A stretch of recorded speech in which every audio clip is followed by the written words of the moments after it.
Bonjour tout le monde. Rebonjour à partir du début. Ça chauffe. Non, ça chauffe, c'est bon. C'est bon. Oui, parce que c'était tout noir. Tout le monde voit, c'est bon. Je vais essayer de pas trop projeter pour pas faire l'universitaire un peu chiant. J'arrive pas à m'en empêcher, des formations professionnelles.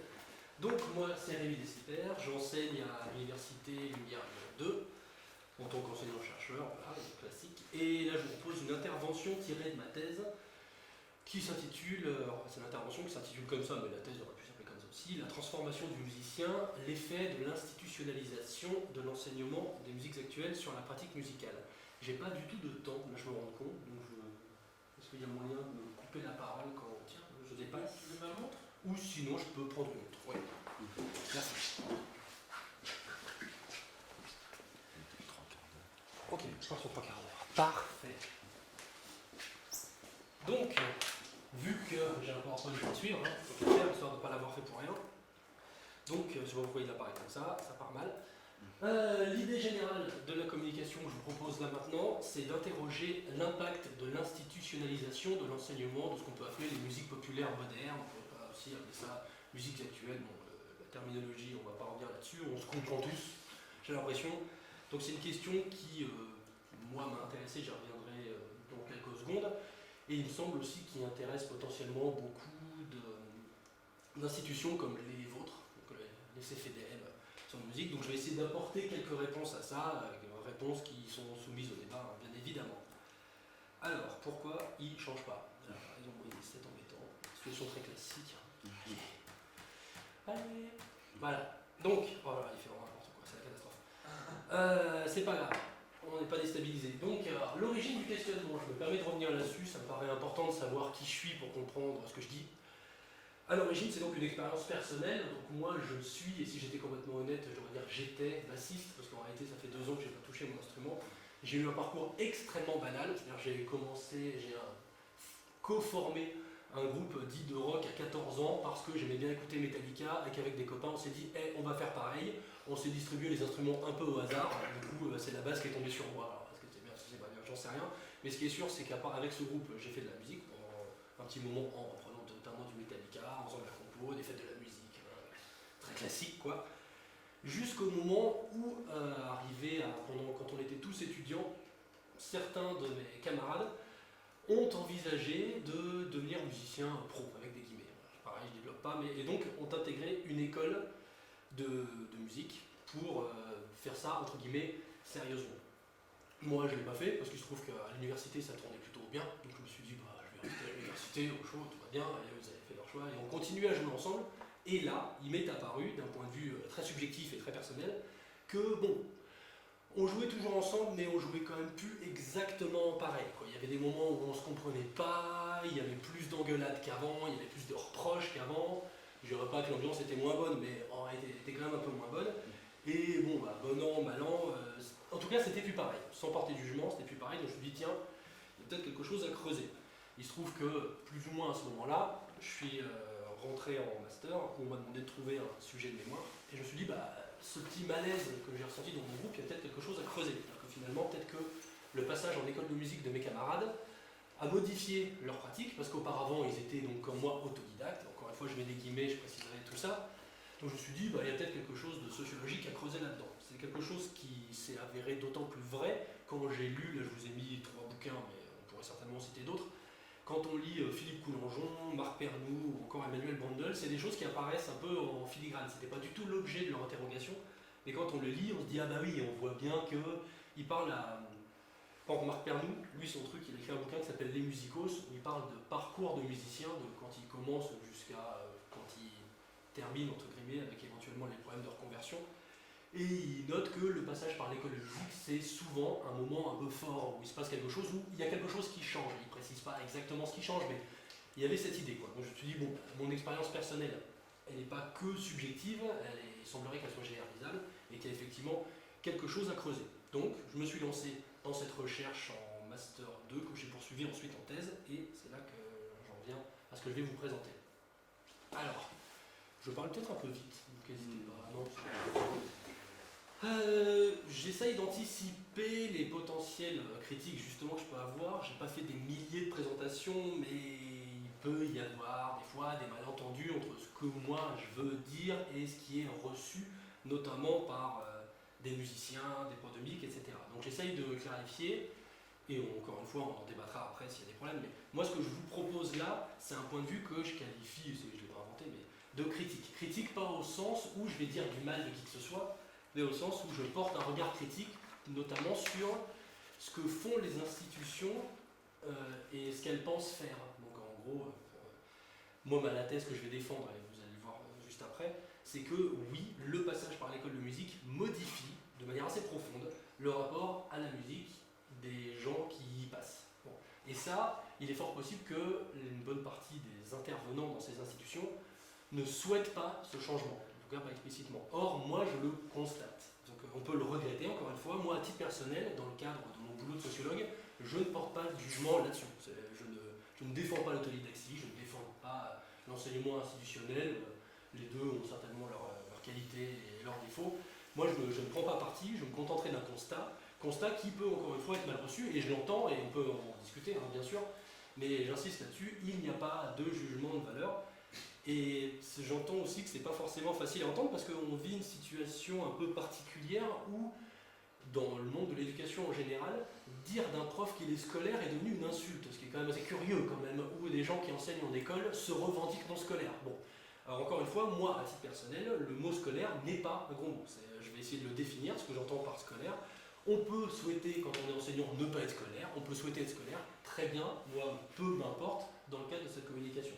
J'essaye un peu de clarifier pour, encore une fois, je vous dis, anticiper des critiques que vous n'auriez peut-être pas eues, mais voilà, j'ai eu quelques heures lors de différentes présentations, donc j'essaye de me protéger. Je suis ouvert au débat, bien évidemment. C'est possible. Voilà. Ça occupe d'un moment, ça. Alors, qu'est-ce qui se passe? Ça va le faire, ça a marché tout à l'heure. Peut-être que si on appuie 50 fois, voilà. Des éléments de contextualisation que vous connaissez peut-être très certainement, la grande majorité d'entre vous, mais donc c'est au début des années 80 qu'on adopte la terminologie musiques actuelles, que les pouvoirs publics adoptent la terminologie musiques actuelles. Je reviendrai sur la pertinence de cette formule qui maintenant est grosso modo, j'ai l'impression, assez acceptée, ça n'a quand même pas toujours été le cas. Mais... En 98, on crée le CA d'enseignement de musique actuelle, en 2000 le DE, et en 2008 on compte 76 classes ou départements de musique actuelle dans 380 établissements d'enseignement musical contrôlés par l'État.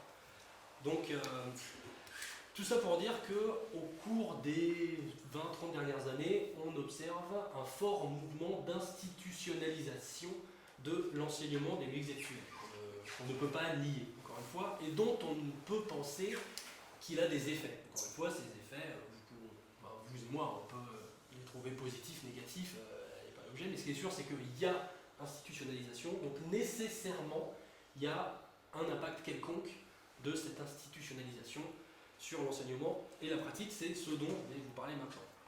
Si ça fait ça tout le temps, ça risque d'être un petit peu pénible. Voilà. Donc, alors je vais essayer pareil de ne pas trop jargonner, de ne pas faire trop mon universitaire, mais il me semble important quand même de cadrer un peu mon propos avec la grosse problématique théorique. Pareil, théorique, c'est pas un gros mot en fait. Hein. On a tendance à dire quand c'est théorique, c'est pas bien, c'est l'opposé de pratique, bah, du coup là c'est pas le cas. Donc moi, l'idée que j'ai défendue dans ma thèse, je suis pas très original en réalité parce qu'il y avait quelqu'un qui y avait pensé avant moi, en l'occurrence c'est Pierre Bourdieu, vous connaissez peut-être. Et là, je vais reprendre l'exemple de quelque chose qui développe très brièvement, c'est pas lui qui a fait la recherche, mais on s'en fiche, il l'explique bien, sur l'apparition du sport dans les public schools anglaises au 19e siècle. Alors, encore une fois, je ne veux pas vous affoler, je me suis permis de mettre une longue citation, ce sera la seule. Elle n'est pas forcément facile d'accès, je ne connais pas votre niveau en bourdieusianisme, hein. Peut-être que vous êtes déjà calé, et si ce n'est pas le cas, je vais faire en sorte que vous puissiez comprendre quand même ce qu'il a écrit. Donc Bourdieu, en fait, il dit « Le sport, tel qu'on le connaît actuellement, c'est une invention du 19e siècle. » Donc au passage, par exemple, il dit que c'est un anachronisme géant d'avoir appelé les Jeux Olympiques, c'est pas lui qui le dit, en l'occurrence c'est Norbert Elias, mais les Jeux Olympiques grecs, de l'origine, n'avaient absolument rien à voir avec le sport tel qu'on l'entend maintenant. Donc, il dit que ça a été inventé au 19e siècle, dans les public schools anglaises. Comment? Il dit la chose suivante, c'est une longue citation, voilà. Donc il dit il y a eu une transformation de ce qu'on appelle les jeux populaires en sport. Et pour caractériser dans son principe cette transformation, On peut dire que les exercices corporels de l'élite sont coupés des occasions sociales ordinaires auxquelles les jeux populaires restaient associés, des fêtes agraires par exemple, et dépouillés des fonctions sociales et a fortiori religieuses, encore attachées à un nombre de jeux traditionnels, comme les jeux rituels pratiqués en nombre de sociétés précapitalistes à certains tournants de l'année agraire. Citation continue, on y reviendra. Il dit « L'école, lieu de la scolée, du loisir, est l'endroit où des pratiques dotées de fonctions sociales et intégrées dans un calendrier collectif sont converties en exercices corporels, activités qui sont à elles-mêmes leur fin, sorte d'art pour l'art corporel, soumises à des règles spécifiques, de plus en plus irréductibles à toute nécessité fonctionnelle et insérées dans un calendrier spécifique. L'école est le lieu par excellence de l'exercice que l'on dit gratuit, où s'acquiert une disposition distante et neutralisante à l'égard du monde social, celle-là même qui est impliquée dans le rapport bourgeois à l'art, au langage et au corps. La gymnastique fait du corps un usage qui, comme l'usage scolaire de la langue, est à lui-même sa propre fin. C'est un peu abrupt, j'y reviens. Donc l'idée, je peux essayer d'exemplifier un peu tout ça. Si on garde l'exemple du sport, ensuite je transposerai à la musique, mais courir. Courir, au quotidien, moi par exemple, ça a une réelle utilité fonctionnelle. Ça me sert à rattraper mon bus, ça me sert à rattraper mon métro, ça me sert à être moins en retard que ce que je ne suis, mais ça a une réelle fonction. Je ne cours pas par plaisir, je cours parce que pour rattraper le temps, que je ne rattrape jamais par ailleurs. Or, ce que nous dit là, dans cette citation Bourdieu, c'est qu'avec le sport, on a inventé notamment la course sans autre objectif que courir. On court pour courir. Et on ne court pas après quelque chose. On court, on fait des ronds, on stade, et c'est à celui qui court le plus vite, mais ils attrapent jamais le bus, ils attrapent jamais le train, etc., etc. Il y a une autonomie de la course. Pardon ? Ils attrapent une médaille. Ils attrapent une médaille, on pourrait pour le coup en discuter. En tout cas, le sport, ça, c'est devenu, comme il dit, la gymnastique fait du corps un usage qui est comme lui-même et sa propre fin. On court pour courir. Encore une fois, on pourrait débattre, on court pour être le meilleur, tout ça, mais ce qui est sûr, c'est que c'est plus quelque chose de fonctionnel qui a une utilité quotidienne. Donc, si on revient sur ce qu'il disait avant, je ne vais pas revenir en arrière parce que là, elle ne comprend pas tout ce qui se passe, mais les jeux populaires, ils avaient une fonction sociale. Ils ont fêté, donc, j'en sais rien, l'arrivée du printemps, on pouvait fêter un mariage, en faisant des jeux, etc., etc. Là, du coup, avec l'invention du sport moderne, donc au XIXe siècle, et ce via les public schools anglaises, je vais tousser, je m'excuse, je sors d'un rhume, donc je suis un peu fébrile encore. Donc, on est passé de jeux populaires physiques qui avaient une utilité sociale à directe, immédiate, fonctionnelle, qui servait à quelque chose, pour le dire vite, à du sport pour le sport, courir pour courir, etc. Si vous êtes d'accord avec cette idée, vous avez à peu près compris tout ce que je vais vous dire par la suite, parce que moi, ma thèse, c'était ni plus ni moins que appliquer ce modèle-là, cette réflexion-là, à la musique. Donc j'y viens, on pourrait synthétiser... Donc, on peut dire que ce qui caractérise, on va dire l'école, mais plus exactement, ce serait la forme scolaire. La forme scolaire, c'est un concept développé par Guy Vincent, Bernard Laïr et Daniel Tin. En l'occurrence, je fais référence à un bouquin de 1994. C'est donc ce qu'on appelle un rapport distancié à l'activité. Encore une fois, j'essaye de clarifier. Le rapport distancié, c'est ce que j'ai essayé de vous dire tout à l'heure, à l'instant, avec le sport. C'est ne plus être pris dans un rapport immédiat, fonctionnel et pratique à l'activité, mais avoir un rapport distancié et donc du coup envisager le courir pour courir ou la musique pour la musique. Une musique qui, entre guillemets, avec des gros guillemets, n'aurait plus d'utilité immédiate. La musique pour la musique. On dit d'ailleurs l'art pour l'art, c'est une expression normalement qui fait sens, quoi, ça veut bien dire ce que ça veut dire. Donc l'idée c'est qu'en passant par l'école, et plus exactement la forme scolaire, je préciserai, il y aurait une transformation de la pratique musicale qui ferait que les élèves passeraient d'un rapport fonctionnel à la musique à un rapport distancié, que je qualifie aussi, toujours pareil, en référence aux travaux de Bourdieu, distancié ou formel à l'activité. Si vous avez compris l'idée, là je vais essayer de vous la démontrer pendant la demi-heure qui reste. Voilà, je me permets de prendre le compte. Alors, mise au point, parce que c'est un peu le thème aussi de la journée, école, forme scolaire et autodidactie, j'aurais pu dire. Pour le coup, moi, l'autodidactie, je l'entends au sens le plus basique. Je ne suis pas le seul à penser comme ça. La référence que je pensais citer, mais je ne voulais pas vous noyer sous les références. Mais il y a une sociologue qui s'appelle Claude Fossé-Poliac, qui a un peu bossé là-dessus, et qui dit au sens le plus strict, l'autodidactie, c'est apprendre en dehors d'une institution scolaire. Voilà, donc dit comme ça, c'est assez clair, au moins tout le monde se comprend. Néanmoins, du point de vue de la forme scolaire, au sens Vincent Laïr et Tin, être autodidacte, ça n'implique pas d'être en dehors de la forme scolaire en fait. La forme scolaire, c'est une manière d'apprendre qui cherche à vous transmettre un rapport distancié, formel au monde. Or ça, vous le retrouvez à l'école, bien évidemment, mais vous pouvez le retrouver ailleurs. En fait, la force, c'est pour ça que forme scolaire ne se confond pas avec école. La forme scolaire a débordé les frontières de l'école. Si vous allez voir, vous faites un tutoriel, un tuto sur YouTube de guitare, bah, en réalité, vous êtes dans la forme scolaire, telle que j'emploie la définition de la forme scolaire. Si vous prenez des cours particuliers aussi, en fait, on peut tout à fait apprendre en dehors de l'école en reprenant la forme scolaire. La forme scolaire, là où elle est la plus parfaite, c'est évidemment à l'école. C'est pour ça qu'elle tire son nom, enfin c'est pour ça qu'elle s'appelle forme scolaire. Néanmoins, à l'heure actuelle, il y a tout un tas de travaux que je ne vais pas citer encore une fois pour ne pas vous noyer sous les références, mais on voit que la forme scolaire maintenant, elle tend à s'étendre un peu partout. On voit qu'il y a des pratiques éducatives, notamment de familles de classe moyenne et supérieure, et typiquement les familles de profs, où ils élèvent leurs enfants comme à l'école, ce qui au passage participe de l'inégalité sociale devant l'école. Je ne sais pas en sociologie, mais vous voyez un peu l'idée. Donc la forme scolaire va bien au-delà de l'école, donc on peut être scolaire sans être à l'école. Si vous êtes d'accord là-dessus. Et donc l'autodidactie, tel que je l'entends, ne s'oppose pas en fait à la forme scolaire.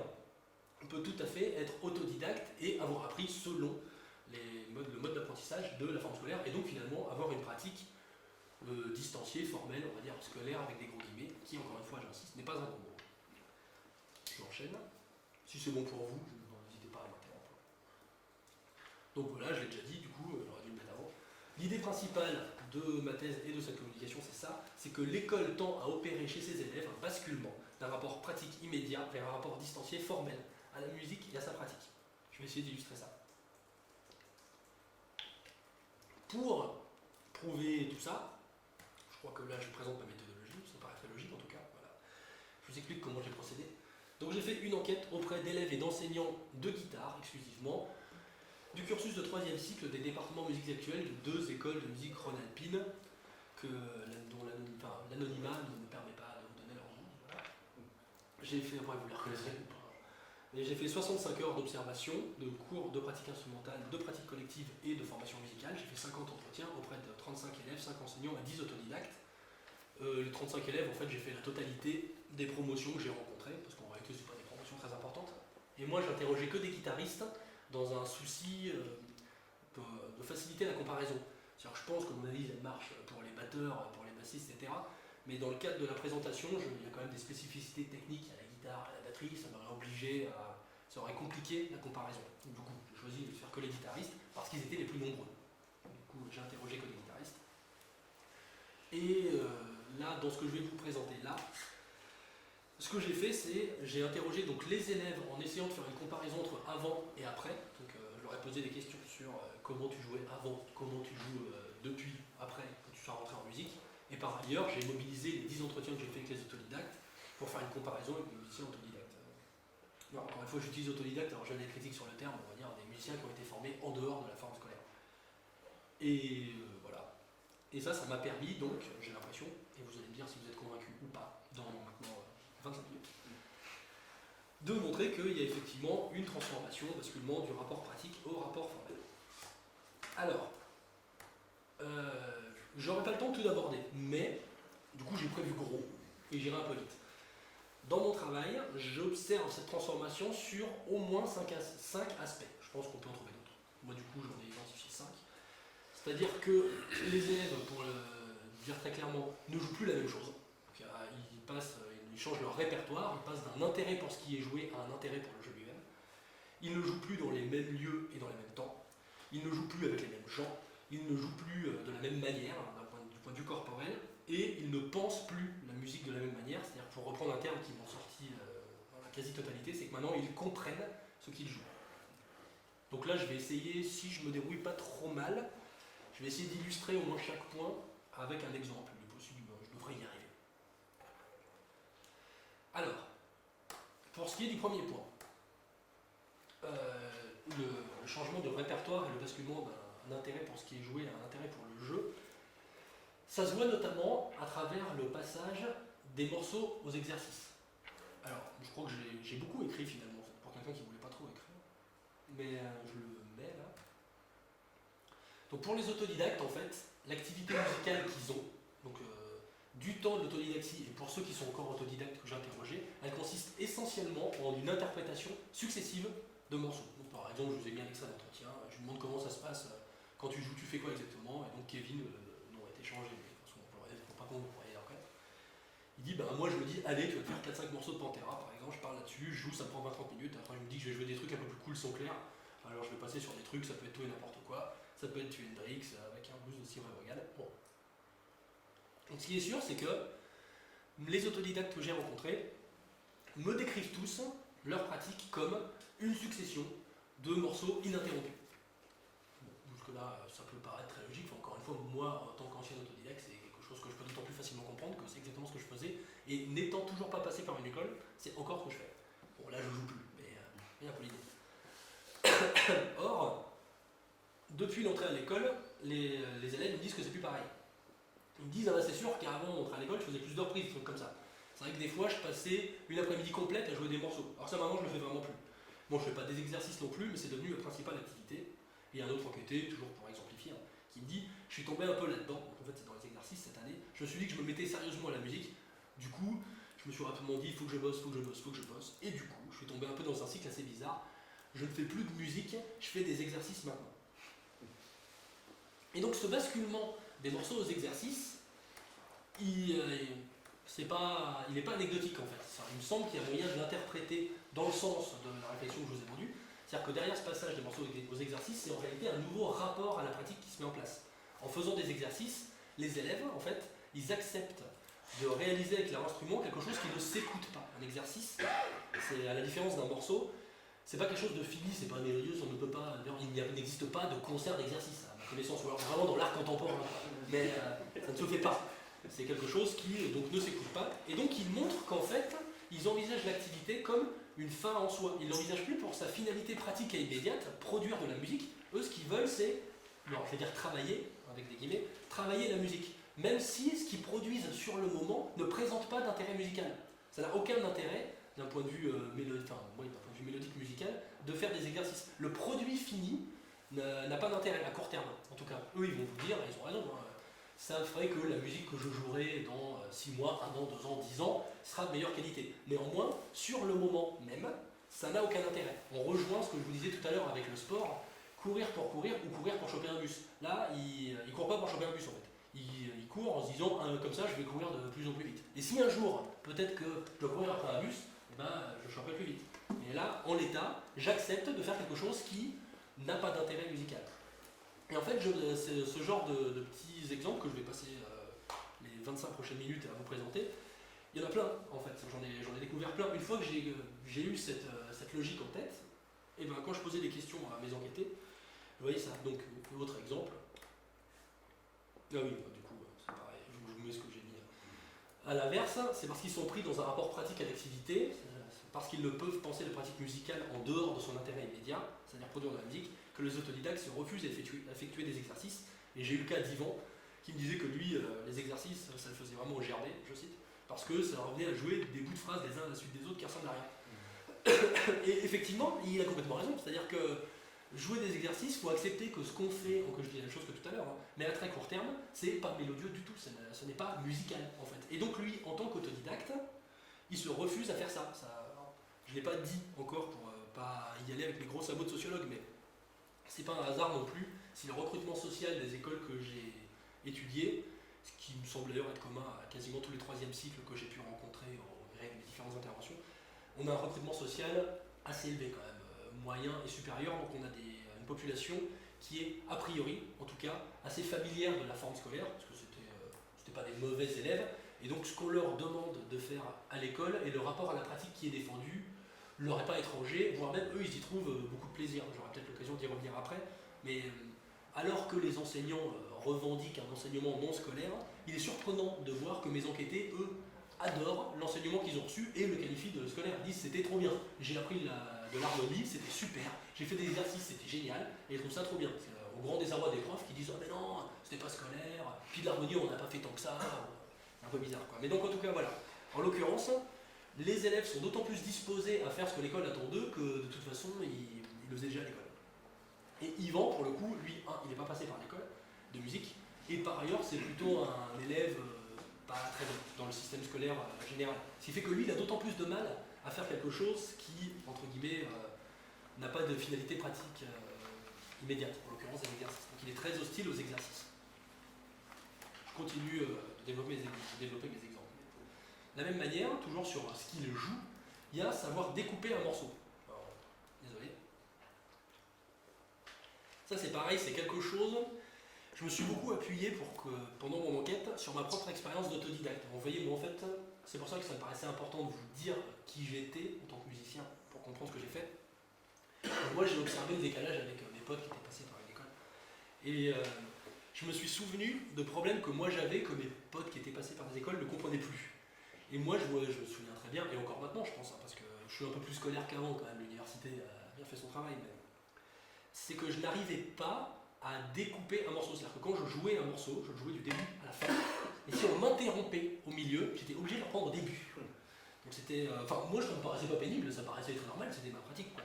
Et je commençais à me faire régulièrement engueuler par mes camarades de groupe, parce qu'on jouait, on avait un pain par exemple, et ils me disaient bon bah on reprend au deuxième couplet. Et ils disaient ouais bah, c'est un peu chiant, est-ce qu'on peut pas plutôt reprendre au début et on fait tout. Et là ils me disaient t'es un petit peu, non c'est nul, on va reprendre au deuxième couplet parce que c'est au deuxième couplet que tu t'es planté, c'est beaucoup plus simple de reprendre au deuxième couplet, sauf que j'y arrivais pas, donc je me faisais engueuler, etc. Et ça je me suis dit tiens ça se trouve, c'est encore une fois quelque chose qui est en rapport avec ce que j'essaie de vous démontrer, donc j'ai posé la question aux mes enquêtés et il s'est avéré que je retrouvais plus ou moins la même chose. C'est-à-dire que j'ai un enquêté qui m'a dit, limite c'est moi qui aurais pu le dire. Il m'a dit à l'époque, avant d'entrer à l'école, quand je commençais mon morceau, je pouvais le finir mais je ne pouvais pas le reprendre au milieu. Ça me demandait énormément de concentration. Tu me demandais de reprendre au troisième couplet ou au troisième refrain, je te regardais comme ça, donc il me fait et je te rejouais le morceau du début. Et donc on voit que, encore une fois, cette difficulté a été assez partagée. Et si je vous dis ça, bon, c'est que derrière cette difficulté, je ne vous mets pas la citation tout de suite parce qu'elle est un peu complexe, mais derrière cette difficulté, il y a du rapport pratique à la musique en fait qui se fait jour. Là, je vais faire un parallèle avec ce que Bernard Lahire, un enseignant de Lyon, un sociologue de Lyon, lui, il a travaillé sur le langage, l'apprentissage du langage à l'école primaire, et notamment l'échec scolaire des enfants de milieux populaires face à l'apprentissage du langage à l'école primaire. Et il note ça. Contrairement à ce que pensent tout à la fois enseignants et linguistes, tout le monde ne parle pas avec des mots, ou plutôt tout le monde n'est pas disposé à percevoir des mots dans ses énoncés. Séparer des mots suppose que l'on objective le langage et qu'on le considère du point de vue de ses articulations spécifiques et de son fonctionnement propre, au lieu de le faire fonctionner dans des situations n'impliquant aucun retour réflexif sur le langage comme objet et univers autonome particulier. Alors, je ne sais plus ce que je vous ai dit après, je change juste et je précise. Voilà. Donc en fait, ce qu'il veut dire, c'est que si les enfants de milieu populaire,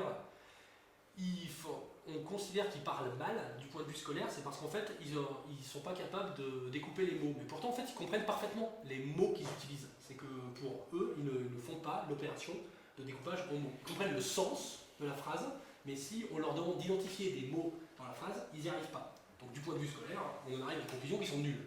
Sauf que ce qu'il nous dit derrière, c'est non. En réalité, ils ont une autre logique, un autre rapport au langage, qui malheureusement pour eux n'est pas du tout rentable scolairement, donc à l'école ils sont zéro, mais on voit bien qu'ils comprennent parfaitement ce qu'ils disent. Et ben moi je pense que c'est pareil avec mes enquêtés qui n'arrivent pas à découper. C'est-à-dire que pour les autodidactes, et pour moi aussi, le morceau il a de sens que dans son intégralité en fait, comme produit fini. Ce qui est intéressant, c'est le morceau qui, je trouve que la citation là elle est assez claire, c'est un autre enquêté que j'ai pas nommé.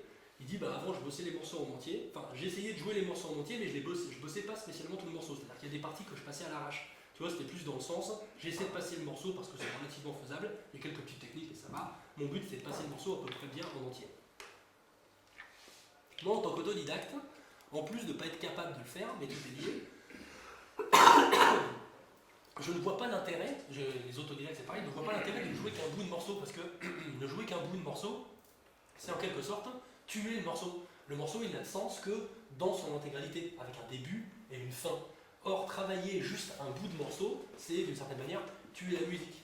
Donc du point de vue fonctionnel, où ce qu'on veut c'est produire de la musique, travailler des bouts de morceaux, ça fait pas sens. Donc c'est pour ça que les autodidactes ils n'y arrivent pas. C'est pas parce qu'ils sont nuls en fait. C'est parce que eux ils ont un rapport fonctionnel à la musique. Ils veulent que ce qu'ils produisent, ça ait immédiatement du sens.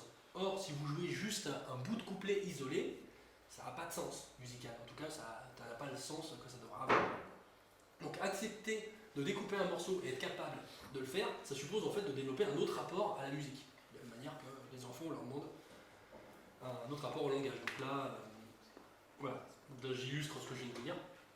C'est ce qu'on retrouve chez les autodidactes que j'ai interrogés, avec Franck par exemple qui me dit une chanson c'est joué en entier parce que c'est vraiment trop bien, tu peux pas la jouer en entière. Comme Black Olson de Swingarden, ça c'est un morceau culte, c'est un truc que tu joues en entier. Donc voilà, découper Black Olson, ce serait même insulter Swingarden. Kevin, il dit la même chose, un morceau que je reprends, je vais faire de l'intro à la fin. Même si du coup c'est chiant. T'as des passages à la gratte, même des bons riffs de gratte, mais bon, le truc qui dure de plomb, ça te fait chier de jouer ça, mais bon, tu le joues vraiment parce que c'est comme ça, en entier, parce que sinon, je sais pas, il manque un truc. Et je trouve que ce rapport au morceau, encore une fois, il est pas anodin, il traduit ce que j'essaye de vous dire depuis tout à l'heure, un certain rapport à la musique, un rapport pratique où on veut que ça sonne direct. On n'a pas envie de. On peut pas accepter de jouer quelque chose qui ne sonne pas en vue de. Je regarde, oui, tout va bien, n'hésitez pas à me dire si je suis pas clair. Je vais sauter ça parce que du coup je me rends compte que j'aurai pas le temps de tout dire. Donc j'aimerais bien passer au deuxième point. Voilà. De la même manière qu'il ne joue plus la même chose et que ce qu'il joue désormais traduit ce rapport formel à la musique et à la pratique, il joue dans des autres temps et des autres lieux. Donc des temps et des lieux qui sont propres à l'activité en fait. Parmi les changements que j'ai pu repérer, il y a celui-là, désormais c'est avoir un temps et un lieu pour se concentrer. Donc on va tout est écrit, hein, du temps de l'autodidactie, la pratique individuelle. Je parle vraiment de la pratique individuelle là en l'occurrence. S'inscrit dans des lieux et des temps qui lui sont propres. Alors, attendez, je ne me suis pas trompé. S'inscrit rarement, d'accord, c'est moi qui ne sais pas lire. La pratique individuelle s'inscrit rarement dans des lieux et des temps qui lui sont propres. Elle se déroule le plus souvent au milieu d'autres activités, telles que regarder la télé, boire, manger, chatter avec ses amis, surfer sur internet, etc., etc. Donc là encore une fois, ça fait peut-être écho à une pratique autodidacte que vous avez pu avoir et que moi j'ai eu, où on joue, moi je jouais devant la télé, c'était 90% de ma pratique musicale. Hein, et donc c'est ce que j'ai retrouvé chez mes enquêtés.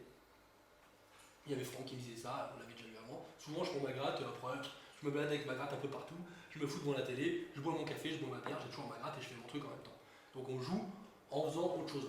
Là c'est un truc que j'ai pas mis dans ma thèse, je sais pas pourquoi, je trouvais pas ça assez noble, alors c'est idiot, mais ils me disaient beaucoup, mes enquêtés, qu'ils jouaient très souvent, non, je crois que c'était Franck d'ailleurs, il avait mis sa gratte plus ou moins dans l'entrée de son appartement, à côté de là où il enlevait ses chaussures quand il rentrait chez lui. Et donc il disait quand je dois partir c'est un peu chiant parce que je mets mes pompes et je prends ma gratte et je gratte 2 accords, je la repose et je m'en vais quoi. Et donc il jouait en même temps qu'il mettait ses chaussures. Et donc on voit bien qu'on est quand même dans un moment et un lieu, c'était dans le hall de ce truc, qui n'est pas du tout approprié à la pratique musicale. Moi j'ai des potes qui font encore ça, vraiment. C'est très énervant d'ailleurs parce qu'on est toujours en retard. Du coup, attends, il faut que je te montre ça. Ils montrent ce truc. Donc voilà.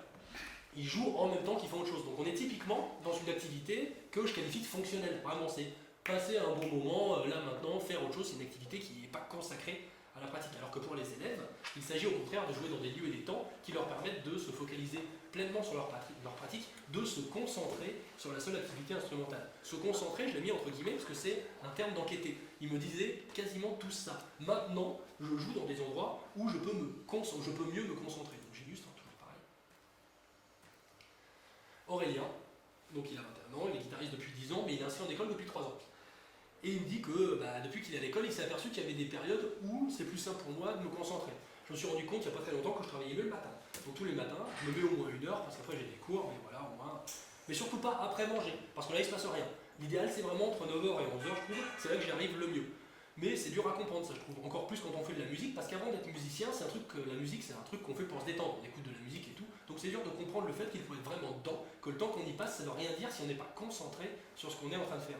Donc en fait Aurélien, ce qu'il explique ni plus ni moins, c'est qu'il est passé d'un rapport très pratique à la musique où il jouait en gros quand il en avait envie, qu'il avait un peu le temps, pas trop de trucs à faire, et en même temps qu'autre chose, à un moment où il fait de la musique et que de la musique. C'est-à-dire que maintenant c'est le bon moment. Il joue vraiment dans ce moment-là qui est consacré à la pratique. Et là encore une fois, au bout d'un moment, je vais vous ennuyer, je répète toujours la même chose, mais c'est ça. Ce changement traduit ce basculement d'un rapport pratique à un rapport formel. De la même manière que ça se voit... Ah, je ne l'ai pas mis là. Bon. Ça se voit, donc là je l'ai mis sur les temps, mais ça se voit beaucoup sur les lieux aussi. Donc ça je ne le montrerai pas avec un extrait d'entretien, mais j'ai beaucoup d'enquêtés qui me disent maintenant avoir un lieu propre à la pratique. Pendant longtemps, ils jouaient dans leur salon, essentiellement, sur le canapé. Et il y en a qui me disent, maintenant j'ai au pire une partie de mon salon ou de ma chambre qui est consacrée, et au mieux, il y en a un qui était très content, il avait changé d'appart, et il m'a dit dans cet appart il y a une cave. enfin ce qu'il appelait sa cave. Bon, une cave, mais c'était un genre de sous-sol très moche, dans lequel on peut à peu près rien faire. Mais lui a dit c'est trop bien, parce que du coup, je fais de la musique là-dedans, il n'y a pas de fenêtre, il n'y a rien pour me déconcentrer. Encore une fois, il y a l'idée de se concentrer. Mon téléphone ne capte pas, parce que les murs sont trop épais. Et donc il disait, je descends là-dedans, et je me fais 3 heures de musique, je suis perturbé par absolument rien. Donc il était dans un lieu consacré à la pratique, ce qui est encore une fois très différent de jouer devant la télé. Une bulle. Une bulle. Pareil, je vous montre ça vite fait. Donc de la même manière, les temps, ils changent aussi parce qu'on passe de l'envie à l'obligation de jouer. On peut dire que c'est une pratique qui impose son propre rythme. Vraiment un jeu de mots d'universitaire, ça, désolé. Mais donc, du temps de l'autodidactie, les moments de jeu, en fait, ils dépendent essentiellement de l'envie. C'est-à-dire que là, je ne vais même pas m'embêter à mettre des noms d'enquêtés, ils m'ont dit absolument tout ça. Quoi. Je joue quand j'en ai envie, c'est comme ça. Si on se contraint à jouer, il ne faut plus jouer, c'est la liberté absolue, etc. etc. Bon. Et j'ai mis la même chose, d'accord, pourquoi pas. Et il y a un autodidacte qui me dit ça, j'ai trouvé sympa. Il me dit si un jour j'ai pas envie de jouer, je joue pas. Mais j'ai jamais pas envie de jouer de toute façon. Des fois j'ai pas envie quand j'ai vraiment beaucoup joué, tu vois, j'aime bien ne pas jouer. Ou encore ça dépend quand j'ai un nouveau jeu vidéo par exemple. Je suis pas scolaire dans le sens où je vais pas me prendre sur des trucs, me faire un petit programme. Je suis incapable de suivre un planning que je m'imposerai, une ligne de conduite, un programme ou quoi que ce soit. Mais par contre, quand je suis motivé, quand j'ai envie, je peux jouer toute la nuit, je peux saigner des doigts, tu vois. J'ai jamais de jour où je me dis que j'ai pas envie de jouer, mais si jamais ça arrive, j'en joue pas, je m'en bats les couilles. Donc ça a un mérite clair, c'est lui, il joue vraiment, c'est dépendant de l'envie. De fait, les autodidactes que j'ai rencontrés, et ça fait encore une fois peut-être écho à votre vie, tout ce que je dis, si mon travail est bien fichu, c'est censé faire plus ou moins écho à votre vie. Moi je me suis un peu planté. Mais... De fait, Hakim et tous les autodidactes que j'ai rencontrés jouent déjà tous les jours en fait. Mais ils ne jouent pas en s'imposant de jouer tous les jours. Et mine de rien, la différence, elle est importante. Parce que, à partir du moment où ils sont rentrés à l'école, apparaît l'obligation de jouer tous les jours. Dans les faits, encore une fois, ça ne change rien. Ils jouaient déjà tous les jours, de toute façon. Mais maintenant, le temps, il est plus pensé de la même manière. Donc j'ai Mathieu qui m'explique ça. Jouer tous les jours, c'est pas toujours évident, mais je le fais. Ouais. Le matin, par exemple, j'ai pas particulièrement envie. Je suis un peu naze parce qu'en fait, je sors du boulot le matin. Donc en fait, il est responsable d'équipe de la distribution d'un journal gratuit. Donc il est à 6h du matin, à la sortie des bouches de métro pour distribuer 20 minutes ou tout comme ça. Mais souvent, c'est le seul moment de la journée où je peux jouer. Donc je rentre, je suis un peu naze parce que je me suis levé super tôt. J'ai envie de me taper un roupillon, mais non. Je vais me mettre un peu sur mon instrument et là, c'est un peu une contrainte. Même si j'en avais pas l'envie, il faudrait que je le fasse quand même. Et du coup, on voit bien la différence par rapport à celui d'avant. Encore une fois, celui d'avant, il joue déjà tous les jours, ça ne change rien. Mais lui, il se contraint à jouer. Alors quand on dit contrainte, c'est pas forcément une torture. Hein. Il est toujours content de jouer la plupart du temps. C'est difficile au début, mais après il est content de l'avoir fait. Et il adore sa pratique. La contrainte, c'est pas forcément synonyme de problème en fait. Pour lui, c'est très bien. Néanmoins, maintenant, c'est devenu une obligation. Et si c'est devenu une obligation, c'est pourquoi? C'est encore une fois parce qu'il est passé d'un rapport pratique où on joue de la musique quand elle sert à quelque chose, quand on en ressent le besoin, à une pratique qui est devenue sa propre fin. Elle ne dépend plus de notre volonté au bout d'un moment. On doit jouer parce que c'est comme ça. La pratique appelle à être faite. Elle nous dit là, c'est le moment de jouer maintenant. Que tu le veuilles ou non, c'est la musique qui décide. Bah toi, tu vois un peu le truc. Donc la musique devient autonome. Je ne sais plus ce que j'ai mis après. Ouais, je vous le dis vite fait parce que c'est marrant, mais j'aurais pas le temps de voir le reste. Encore une fois, je multiplie dans. Pas tant pour être ennuyeux, même si je le suis peut-être, mais c'est parce que je crois en la valeur de la preuve. La sociologie et les sciences sociales, c'est des sciences. Et si on est des sciences, c'est parce qu'on prouve ce qu'on dit. Donc je multiplie les exemples pour que vous voyez que ça marche, en fait, que je ne suis pas en train d'inventer quelque chose. Quoi. Et donc, pareil, la répétition, jusqu'à présent, je vous parlais que de la pratique individuelle, mais pour la pratique collective, elle passe d'un moment de vie, avec des gros guillemets, à un moment strictement musical. Le meilleur exemple, c'est quand mes enquêtés ils disent avant, il y avait toujours mes potes en répétition et c'était un moment entre potes. En fait. C'est un moment entre potes où on fait de la musique, mais c'est un moment entre potes. Et ils disent maintenant, c'est pas le cas, moins le cas. Donc je vous donne des extraits d'entretien, toujours pareil. J'ai Arnaud qui me dit ouais, avoir du monde en répète, c'était plutôt fréquent avec les groupes d'avant. Maintenant, avec mon groupe, on est dans une optique plus sérieuse, donc il n'y a plus personne qui vient. Et Florent qui me dit avant, j'avais un groupe, t'avais les potes qui arrivaient avec le pack de bière et tout, et au final, à la fin de la répète, t'es bourré. Puis même, t'as des potes qui sont là, donc t'as pas trop envie de jouer, parce que tu sais qu'au bout d'un moment, ça les emmerde. Donc tu fais le con, tu discutes. Donc non, je trouve que la répète, c'est qu'entre les gars du groupe. Donc là, c'est toujours pareil. Ce que ça veut dire, c'est désormais, la répétition, c'est un moment musical. C'est pas un moment amical. On a le droit de bien s'entendre avec ses partenaires de jeu, c'est le mieux. On peut faire des blagues, mais c'est quand même un moment qui est consacré à la musique. Et tout ce qui est extra-musical, bah, c'est quand même mal vu. Je dis pas qu'il y en a jamais, mais quand il y en a, ils peuvent se faire engueuler. Typiquement, si je reprends mon expérience, je prends mon expérience comme si ça avait plus de valeur que mes enquêtés. Alors c'est pas le cas, mais souvent, dans les répètes avec mon groupe, avec mes potes qui étaient partis en école, j'ai envie de dire hey, regardez cette vidéo YouTube, elle est trop drôle. Et ils me disaient non, mais qu'est-ce que tu fais? Tes photos de chat, tes vidéos de chat, on la regarde pas. Bah non, c'est pas le but. On fera une pause parce que dans les vraies répétitions de ceux qui sont passés en école, il y a des pauses. Et dans ces pauses, on a le droit de parler d'autre chose. Mais quand on joue, on est sérieux. Le mot, il revient tout le temps. Être sérieux contre pas être sérieux. Donc voilà un peu l'idée. Je pense que je vais accélérer. J'en parle pas. On arrive au point 3. La redéfinition de la dimension collective de la pratique. Pareil, parmi les changements que j'ai observés, il y a le fait que la pratique devient plus solitaire. Alors, encore une fois, du temps de l'autodidactie, très clairement, la pratique elle est essentiellement collective. C'est-à-dire que jouer tout seul, c'est chiant.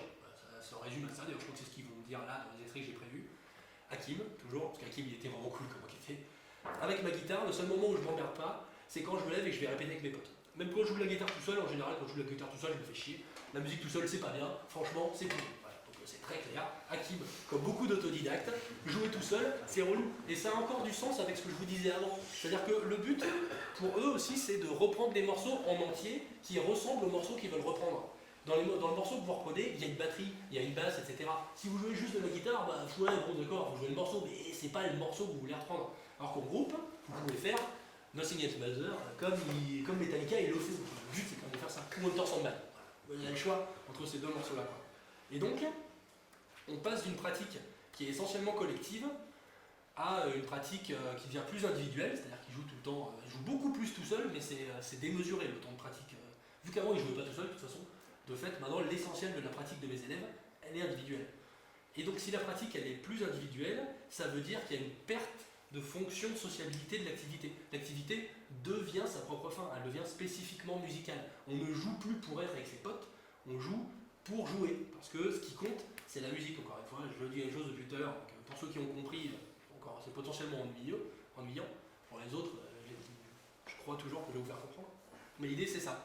Là, le fait que la pratique devienne individuelle, ça montre ce rapport formel à l'activité, qui est plus scolaire, encore une fois avec des guillemets, et qui n'est pas un grand groupe. Je vous répète décidément beaucoup. Voilà. Il y a Stéphane, par exemple, qui me dit ça. J'essaye de multiplier les enquêtés pour vous montrer que j'en ai pas pris 3 qui m'arrangent. Il dit l'école, ça m'a vraiment appris à jouer tout seul. Avant, quand j'étais tout seul avec ma guitare, je savais pas trop quoi faire. Enfin, je faisais des trucs que je faisais vite chier. Voilà. Je faisais 3 ou 4 morceaux, puis je la posais parce que je voyais plus trop quoi faire. Avec l'école, jouer tout seul, ça devient intéressant. C'est en ça où, quand j'arrête pas de vous dire depuis tout à l'heure, je considère qu'être scolaire, c'est pas un gros mot, j'insiste là-dessus. Mes enquêtés qui sont passés par l'école de musique, au grand désarroi de leurs enseignants, ils adorent ce qu'ils font. Ils adorent leur pratique individuelle. Ils trouvent ça beaucoup plus sympa d'être capable de jouer tout seul, parce que si on joue que en répète, en gros, ça veut dire qu'on joue 2 fois par semaine, quoi, max. Or maintenant, ils jouent tous les jours, avec beaucoup de plaisir. Enfin, ils jouaient encore une fois avant un peu tous les jours, mais ils gratouillaient devant leur télé. Là maintenant, ils prennent 2 heures quasi quotidiennes et ils sont très très contents de ce qu'ils font. Moi je suis pas en train de dire que l'école c'est bien, j'arrête pas de prendre des précautions là, mais je veux dire que mes enquêtés en tout cas ne vivent pas mal la scolarisation de leur pratique. Ça me paraît important à dire à des profs quoi. Je vais dire un autre exemple, après je vais accélérer plus drastiquement. La relation elle devient plus strictement musicale aux partenaires de jeu. Je vais pas parler de l'audition parce que sinon on va pas s'en sortir. En gros, maintenant ils font des auditions pour recruter. Pardon ? Bah il me reste plus que 5 minutes en vrai. Non, ça va. Bon, d'accord. On va pas se plaindre. Le développement de l'audition, c'est pas l'audition au sens de Louis, enfin encore que si, parce que c'est lié, mais c'est le fait de faire une audition pour recruter quelqu'un. Dans les groupes d'autodidactes, on recrute des gens parce qu'ils sont sympas et qu'ils ont un t-shirt Metallica. C'est essentiellement ça. Je crois que je ne l'ai pas inventé en plus parce que j'ai dû vous mettre l'extrait. Voilà. Il y a un gars qui avait un t-shirt de métal, déjà tu sais ce qu'il aime, on s'est dit que c'était cool, on l'a abordé, et tu veux pas jouer avec nous, et après on a commencé, on n'avait pas de batteur, et c'est une fois en prenant un bus, on a demandé une clope à un gars, on discute, il est cool, on dit tu connaîtrais pas un batteur, bah si je joue de la batterie, bim, le gars fait partie du groupe.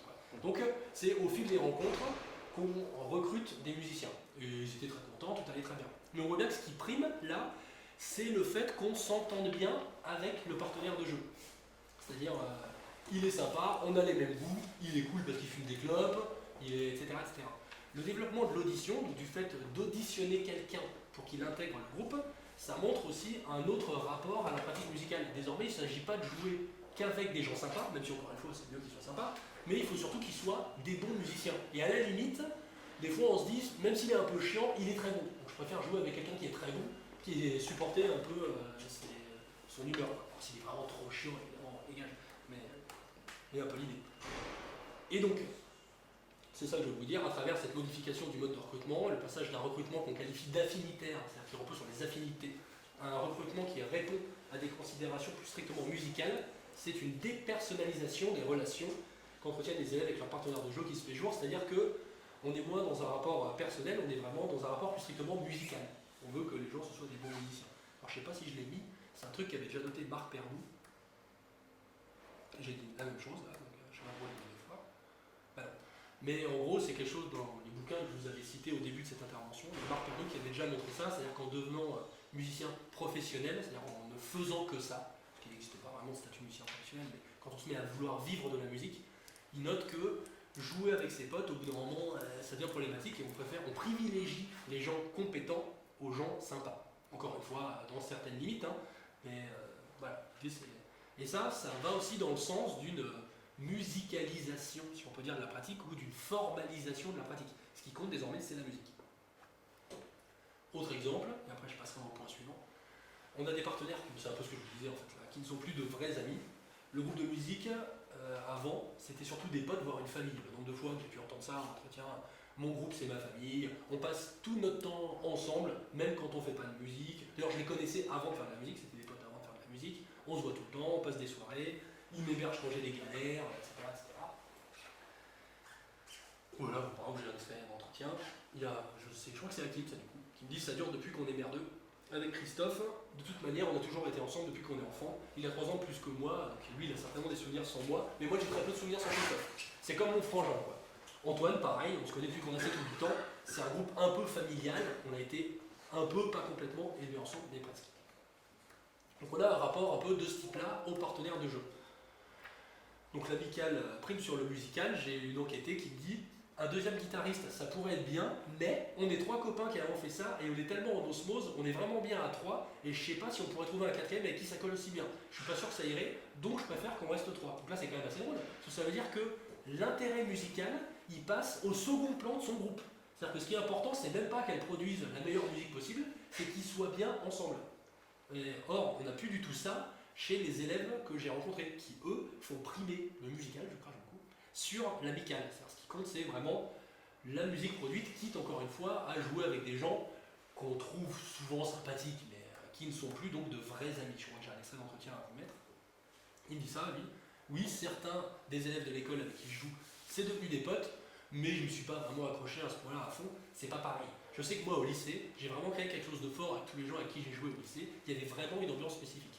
Mais lui, il ne le dit pas en mode, pour qu'on soit bien clair, il ne le dit pas en mode nostalgie, oh mon Dieu, c'était mieux avant.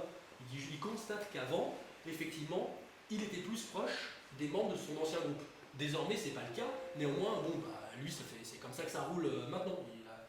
Il n'a pas fait consciemment le choix de privilégier le musical sur l'amical, mais de fait, la formation en école de musique l'a amené à faire ça, et ça lui paraît extrêmement logique, et je ne pense pas qu'il regrette son groupe de lycée. Il était très content quand il était au lycée, il est très content comme il est maintenant, il n'y a ni mieux ni moins bien dans ce que je vous dis, à chaque fois il est content, quoi. Mais ce qui est sûr, c'est que son rapport aux autres partenaires de jeu a changé. Ils ne sont plus des amis.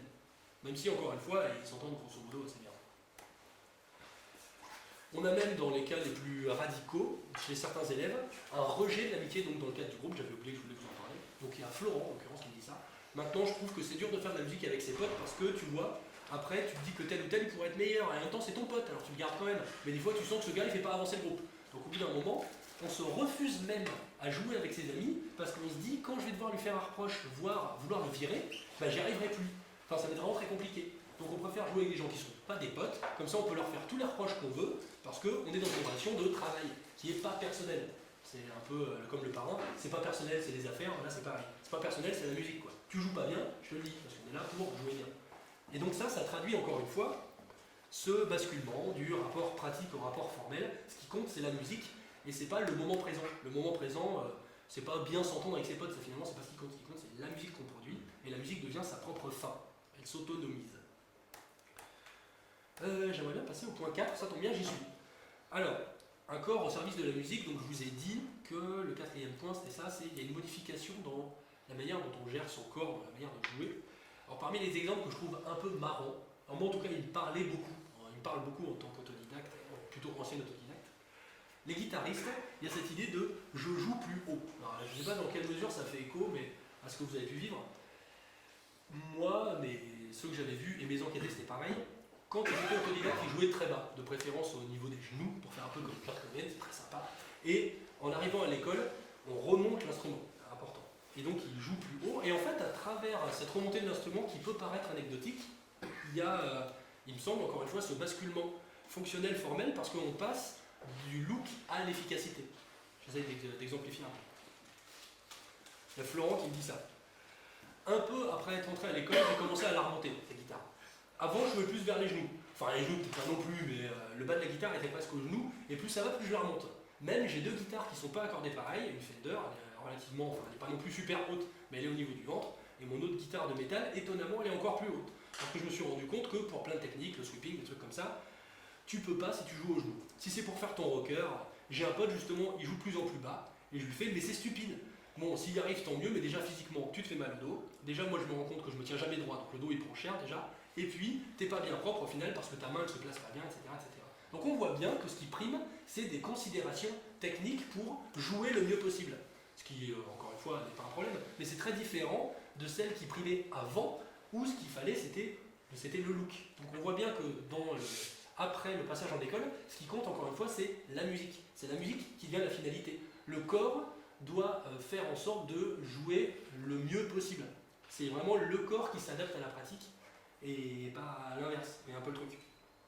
Donc très clairement, le fait que la guitare remonte, c'est dans un souci de jouer mieux, donc ça participe d'une formalisation du rapport à la musique et d'un rapport plus musical, strictement musical à la musique. J'ai peut-être un autre exemple à vous montrer, mais pas. Oui, voilà. Donc Aurélien qui me dit ça. Au début, comme tous les guitaristes qui veulent avoir la classe quand ils jouent, je joue assez bas. Pas super bas, mais bon, assez bas, puis je l'ai monté un peu. Du coup, quand je joue assis ou debout, la guitare elle est à peu près au même niveau parce que d'un point de vue physiologique, on est plus à l'aise dans la position des bras, des mains, et voilà, les articulations et tout. C'est plus confortable et ça permet de faire plein de trucs comme ça que quand tu as le bras complètement tendu, que tu as le poignet qui est complètement pété. Il faut avoir conscience que tous les paramètres un peu physiologiques, les facteurs physiologiques qui mettent en avant, bien casser le poignet, mais pas trop, être pas tordu, etc., je ne les nie pas, hein.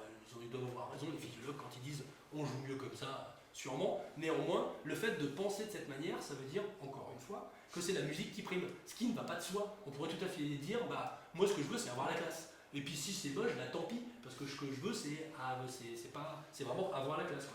C'est un argument comme un autre. Hein. Quitte à avoir un son dégueu. Bah ça, c'est plus acceptable, une fois pour mes élèves, une fois qu'ils sont passés en école, parce que c'est la musique qui prime, encore une fois. Et le reste, le look, c'est même vu comme quelque chose d'assez peu noble. C'est un truc que j'ai pas développé trop peu dans la thèse et pas du tout dans cette com. C'est que là, je fais comme s'il y avait deux rapports à la musique qui cohabitaient, enfin qui existaient, qui étaient équivalents. En réalité, c'est pas vrai. Le rapport scolaire à la musique, il est relativement dominant. Il méprise les élèves, les gens qui travaillent que le look. Si vous travaillez que le look, vous n'avez pas compris en fait. Ils tiennent des propos très très durs vis-à-vis de ces musiciens-là, alors que ce qui compte, c'est jouer proprement. C'est ça qui est vraiment important. Et donc il y a des rapports de domination qui se nouent mais que j'ai pas pu bien observer, donc dont je ne vous parle pas maintenant, mais dont je parle pas trop en général. Mais il y a ça aussi qui joue. J'avance. J'accélère. Moi je vous le dis quand même parce que c'est marrant. Se calculer un corps de scène, c'est pareil. Donc bon, j'introduis avec cette citation. Donc il y a un enquêté qui me dit oui, faire des concerts, ça me plaît, ça c'est sûr, mais ça a vachement changé. Avant c'était du total lâchage. Et je dirais pas que je prends moins de plaisir maintenant, mais je me lâche peut-être un peu moins. C'est-à-dire qu'en fait, je me suis rendu compte que mes enquêtés, ils ont toujours bien aimé la scène, mais quand on est autodidacte, la scène c'est un moment où on se veut, je vais dire avec des gros guillemets, libre. On se lâche, on est soi-même, etc., etc. Et ça c'est assez mal vu. Quand on devient élève, au contraire, quand on est élève, on se met à calculer son comportement sur scène. Je dis calculer dans un sens pas du tout péjoratif. C'est-à-dire qu'on pense à ce qu'on fait au moment où on le fait. Alors est-ce que j'ai un exemple là? Bon. Il y en a qui me disent ça. Il y a des guitaristes de jazz qui restent en place, qui ne bougent pas, je respecte, c'est bouleux, c'est calculé. Jouer le guitariste dans le sens clean, ou être le guitariste qui joue les jambes relevées sur la batterie, tout est calculé. Il faut se dire que dans le public, s'il y a 50 personnes, il y a toujours au moins 10 personnes qui ont les yeux sur toi, et que sur toi, tu peux donc jouer de ça. C'est-à-dire qu'au bout d'un moment, ils prennent conscience de ce que c'est la scène, en tout cas, ils ont un certain regard sur la scène, et donc ils se mettent à calculer ce qu'ils font, à réfléchir à leur comportement, ce qui ne veut pas dire qu'ils peuvent tout à fait être droits comme des i, ou courir comme des fous, la différence, c'est pas tant ce qu'ils font que la manière qu'ils ont de le penser.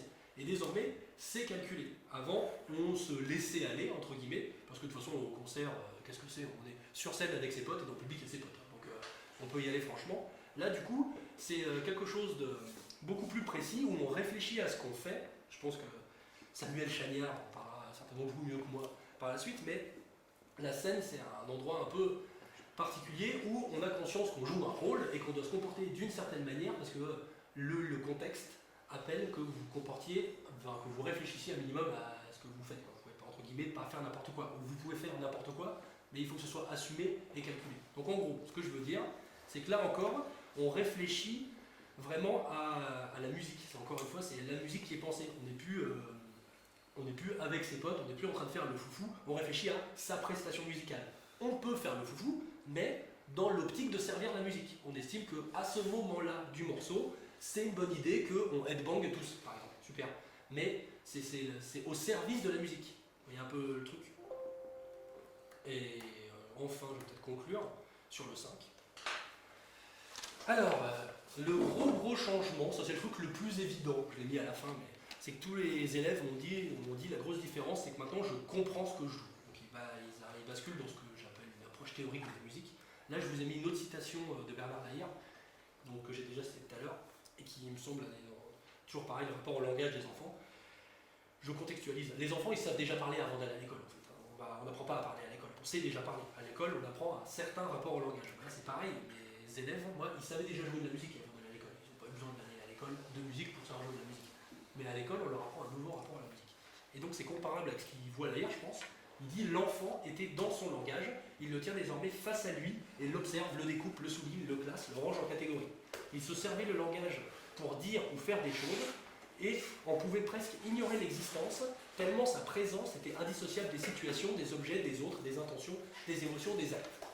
On lui fait désormais prendre conscience du langage en tant que tel, dans sa matérialité et dans son fonctionnement propre. On ne lui apprend pas vraiment à s'en servir dans des contextes d'usage particuliers, mais à en découvrir les lois spécifiques de fonctionnement, à voir comment ils servent. Ben, il me semble que ça, c'est exactement ce que fait l'école de musique, en tout cas celle que j'ai vue. C'est-à-dire qu'on comprend la logique de la musique. Et ça change absolument tout, en fait. Donc je vais essayer d'exemplifier un peu. Très clairement, ça veut dire que concernant les accords, pour ce qui est de la guitare, il passe d'une connaissance par position à une connaissance par construction. J'ai Aurélien qui me dit ça. Quand j'ai commencé, je pensais davantage en position. Enfin, je pensais plus, mais donc davantage. Quand on commence, c'est vraiment le plus simple à la gratte, de penser aux positions, parce qu'avec une position, sûrement, je te déplace partout. C'est un truc propre à la gratte, qui fait aussi qu'on est des flemmards en harmonie, en trucs comme ça, parce que les positions, c'est tellement plus simple et ça permet d'aller tellement plus vite, qu'on se prend pas le chou à penser à ce qu'on est en train de faire. Donc, on a un rapport très pratique où on sait faire de la musique, mais on ne se pose pas la question du comment et du pourquoi. Ce qui, j'insiste, n'est pas un problème. Ils jouent de la musique, ils ne connaissent pas la théorie musicale, on s'en fout. En revanche, quand on est élève, ça marche plus comme ça. Les profs, je peux pas vous le mettre, enfin je peux pas, j'ai fait le choix de ne pas vous le mettre, mais j'ai des longs extraits d'observation et d'entretien où les enseignants, et je comprends tout à fait leur point de vue encore une fois, s'énervent à l'idée que des élèves jouent, je cite, bêtement, c'est-à-dire sans comprendre ce qu'ils font. Et pour beaucoup d'enseignants, c'est insupportable, c'est-à-dire qu'ils disent, vous n'êtes pas des singes savants, quoi. Le but, c'est pas juste de savoir faire des trucs avec vos doigts, sinon il faut comprendre ce que vous faites, il faut réfléchir à la musique, comprendre pourquoi il y a telle note là, comprendre les liens harmoniques entre les notes, tout ça, tout ça. Ben ça c'est un rapport très forme scolaire à la musique, c'est réfléchir à la musique pour, je vais essayer d'être plus clair, pour se poser ces questions-là sur le matériau musical, il faut être en dehors de l'action, il ne faut plus être dans un rapport pratique. Si vous êtes dans un rapport pratique, vous faites et puis c'est tout, point barre. Il n'y a pas plus de questions à se poser que ça. Alors que commencer à se demander pourquoi telle note sonne avec telle note, commencer à identifier des couplets, des refrains, etc., ça demande de stopper l'action. C'est donc de prendre, c'est pour ça que je parle aussi de rapport distancié, c'est pas moi qui ai inventé le terme, mais je commence à avoir le nez très bouché, ça va s'entendre. Mais l'idée c'est, on prend de la distance avec le matériau musical et on peut l'analyser sans la pratiquer. Ça devient un savoir. Je ne sais pas si ça vous parle, cette distinction entre savoir-faire et savoir. La musique, en fait, elle passe d'un savoir-faire, je sais faire, à un savoir, je comprends comment ça marche, et plusieurs de mes enquêtés, je ne sais pas si j'ai prévu de vous le mettre, me disent, maintenant je fais de la musique sans instrument. Tu me passes un bout de papier, et je suis capable de dire, j'ai une idée en tête, pof, pof, pof, je la note, et je sais que ça marche. J'ai pas besoin de la jouer, en fait. Je vais la jouer, c'est cool, donc je vais la jouer, évidemment. Mais du coup, je commence à vous parler d'expérience personnelle, ce qui n'est pas du tout l'objectif de cette communication, mais j'avais un pote qui était surveillant quand j'étais surveillant, et il s'ennuyait en perme, et il avait une petite mélodie en tête qu'il trouvait sympa, et il avait tout noté, c'était un de ses fameux potes qui est passé en école de musique, et il était tout content de me dire, bah, regarde, j'ai trouvé notre prochain morceau, quoi. Moi je comprenais rien, parce que je sais pas lire la musique de toute façon, donc c'était réglé, mais on voit bien que lui, il pouvait faire de la musique uniquement, sans en jouer. Donc on n'est plus du tout dans un rapport pratique là, on est vraiment dans un rapport abstrait qui, encore une fois, ça ne pose pas problème en soi, quoi. Et donc l'école, elle fait ça. Et donc passer de la position à la construction, j'essaie de revenir à mon exemple, c'est vraiment ça. On part d'une connaissance de la musique qui existe que dans les doigts, avec des formes, à une connaissance plus abstraite où on sait construire un accord. Donc moi j'ai recueilli plein de propos là-dessus. Donc je dis à Romain, combien tu connais d'accords? Je fais une parenthèse, je reviens en arrière pour pas vous perdre. En tant qu'enquêteur, des fois on aime bien se faire passer pour plus bête qu'on est, quoi. Et je savais très bien qu'en posant cette question à Romain, combien tu connais d'accords, je savais bien qu'elle n'allait pas lui faire sens, qu'il allait trouver ça ridicule comme question, mais je voulais l'enregistrer. Et donc le fait qu'il trouve la question ridicule, c'est un indicateur en fait. Donc je lui dis combien tu connais d'accords, et il me dit c'est-à-dire combien je peux en jouer ou combien j'en connais. Moi je lui dis ah bon, c'est quoi la différence? Il me dit dans l'absolu je les connais tous en fait, parce que je sais les construire. Je lui dis ah bon. Et avant, quand tu ne savais pas les construire, tu en connaissais un nombre déterminé. Il me dit, voilà, au début j'en connaissais 5, puis 20, 30, et après tu sais construire les accords. Je ne dis pas que c'est mieux automatiquement, mais à un moment, tu comprends comment ça s'empile, tu comprends la logique. En réalité, tu comprends la logique que quand tu es passé par l'école, parce que sinon il n'y a pas tout seul, en fait. On peut jouer toute sa vie sans jamais comprendre la logique des accords. Mais une fois qu'on est passé par l'école, on comprend la logique, et donc c'est un autre rapport à la musique qui se met en place. Un rapport dans lequel on n'est plus dans la pratique, évidemment, on doit la jouer, la musique n'existe pas, mais la musique peut exister en dehors de sa pratique, en dehors de sa fonction, en dehors d'un rapport pratique-fonctionnel. Je vous donne un dernier exemple et je m'arrête. J'aurais dépassé que d'un quart d'heure. Oui, bon voilà, j'avais un autre exemple aussi. Et là, tu connais combien d'accords? Stéphane, pareil, je joue un peu au con. Et il me dit, je peux tous les jouer, en fait, j'en sais rien. Peut-être une cinquantaine, il essaye quand même de me répondre, il est gentil. Mais en fait, après, c'est même pas une question de connaître les accords, c'est plus une question de dire, sur un accord, par exemple mineur 7, tu sais que tu as une tonique, une tierce mineure, une quinte, une septième, je sais construire les accords, j'apprends pas les accords par cœur. C'est transparent, maintenant je sais très bien construire un accord. Donc c'est un autre rapport à la musique qu'on qualifie de formel distancié. Bon, je vais peut-être arrêter au bout d'un moment avec les extra-entretiens. Je vous donne un dernier exemple. Allez, on va dire celui-là. Jouer d'oreille. Donc on sait, par travers tout un tas de travaux, qu'une caractéristique importante des pratiques musicales dites populaires ou des musiques actuelles, c'est jouer d'oreille. Et donc, jouer d'oreille, c'est très vite assimilé à un rapport un peu pratique, pas scolaire, quoi. Bon, a priori, on disait ça, vu que je joue d'oreille, je ne suis pas scolaire, tu vois bien, je ne lis pas la musique, ou en tout cas je joue sans partition, donc je ne suis pas scolaire. Or, c'est plus compliqué que ça. C'est-à-dire que, moi, dans les écoles que j'ai vues, les musiciens, ils jouent encore très peu avec des partitions. J'ai quasiment jamais vu un groupe de rock avec une partition sur scène, alors que pourtant, ils sont passés par des écoles et plusieurs d'entre eux savent lire la musique.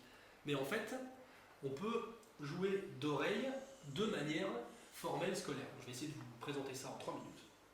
Donc du temps d'autodidactie, le jeu à l'oreille, en fait, il relève d'une approche très pratique de la musique. Les autodidactes se montrent en effet capables de reproduire ce qu'ils entendent, mais ils ne comprennent pas, d'un point de vue théorique, ce qu'ils reproduisent.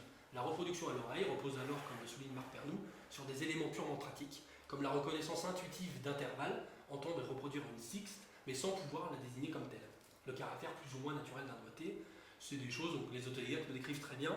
Et à force d'écouter, surtout si on écoute un style musical assez carré, vous écoutez beaucoup de métal, par exemple. Il faut croire que les écoles de musique actuelles sont peuplées de métalleux. Mais donc, il me disait, au bout d'un moment, ça va, les tournures de métal, je ne sais pas ce qu'il fait, mais je comprenais très vite le changement qui se passait, quoi. Donc, il me disait, je joue d'oreille. Et les élèves, il me dit, je joue d'oreille, mais du tout de la même manière. C'est-à-dire qu'il dit, en cours, on apprend ça, retrouver des notes d'oreille, mais pas avec la guitare. C'est-à-dire, on donne un La, par exemple, puis on joue une autre note, et tu vas trouver l'intervalle. Dire que si c'est une seconde ou une quinte. Et là, j'ai vraiment du mal, quoi. J'arrive pas bien à faire le rapprochement dans ma tête, parce que sur la guitare, je vais peut-être me planter un peu, mais je vais trouver vite la bonne note. Je veux dire que si à un moment je suis un mi-ton à côté, je sais où c'est, quoi. Alors que vraiment, à l'oreille, tout analyser et savoir vraiment ce qu'il faut faire, là, j'ai vraiment plus de mal. L'exercice, les cours de ear training, pour prononcer à la française, que j'ai vu dans les 2 écoles observées, c'est de très loin les cours les plus difficiles pour les élèves que j'ai interrogés. Parce que là, on est vraiment dans la scolarisation à la plus scolaire. Et ce qui est fou, encore une fois, c'est que les enseignants, et c'est pas du tout insultant ce que je dis, étant donné qu'ils n'utilisent pas de partition, ils sont intimement convaincus qu'ils ne font pas du scolaire là. Alors que pourtant, il n'y a pas d'exercice plus scolaire que celui-là. C'est-à-dire que... Mais c'est pas grave, encore une fois. Donc ils ont beaucoup de mal parce qu'ils doivent passer d'un rapport pratique où ils sont capables de reproduire une note exactement comme il le dit Florent sur leur instrument, mais la nommer et l'analyser, donc non seulement nommer la note, mais analyser le rapport que cette note a avec la précédente, les intervalles, etc., c'est très très compliqué. Or, au bout d'un moment, ils y arrivent tous grosso modo, quoi. C'est-à-dire que, je ne sais plus ce que je vous ai mis après, voilà, ils jouent tous d'oreille à la fin de leur cursus, mais ils ont une oreille que je qualifierais d'analytique. Ils sont passés d'une oreille mimétique, une oreille qui reproduit sans comprendre, à une oreille qui analyse, c'est-à-dire qui reproduit, mais parce qu'elle a compris la logique, en fait. Ils m'expliquent, là je vais vous mettre un extrait d'entretien, mais j'en ai d'autres que j'ai pas mis, ils me disent maintenant c'est marrant quand je suis dans ma bagnole et que je mets la radio, j'entends plus pareil, c'est-à-dire qu'il y a un morceau, surtout quand c'est des morceaux très radiophoniques qu'on peut entendre sur énergie, il dit bah voilà, là immédiatement j'identifie le mode, immédiatement j'identifie les notes, enfin, c'est très facile parce qu'en plus c'est toujours la même chose, donc c'est d'autant plus simple quoi. Mais ils écoutent toujours, ils ont toujours une oreille, mais clairement c'est plus la même oreille. Et c'est une oreille qui est analytique, donc qui relève d'un rapport formel à la musique. Par exemple, il y a un enquêté qui me dit ça, pour repiquer un morceau, parce que des fois il repique quand même des morceaux, il faut des fois jouer moins longtemps et peut-être plus écouter la musique et plus réfléchir que d'aller jouer sur l'instrument sans réfléchir. C'est plus efficace. Donc après, ce qu'on apprend c'est ça. Moi je joue beaucoup moins qu'avant. Et voilà, je vais écouter le truc, analyser comment c'est fait, comment c'est construit, et pas forcément trouver du premier coup sur ma guitare, mais avoir une grosse idée de comment ça joue et savoir où chercher, plutôt que de faire toutes les notes du manche pour savoir à quelle hauteur il est. Parce qu'au passage, les autodidactes ils me disent que des fois ils font ça, comme ce truc que vous avez peut-être fait aussi, on joue absolument toutes les notes jusqu'à trouver celle qui correspond. Donc on passe beaucoup de temps sur l'instrument et moins de temps à travailler avec sa tête, et puis après, on travaille plus avec sa tête et différemment sur l'instrument. Je vais peut-être m'arrêter là. Je regarde vite fait ce que j'avais prévu après, mais bon voilà. Donc en gros, à travers ce dernier point, l'idée c'est ça, on voit bien que là encore, on est passé d'un rapport pratique à un rapport beaucoup plus réflexif, formel, distancié à la musique, où dans tous les cas on joue, ou dans tous les cas on aime jouer, mais à la fin du cursus, c'est la musique qui prime. En gros, je devais le résumer, je dirais ça. Je vous remercie de votre attention, et je vous prie de m'excuser du retard. Voilà.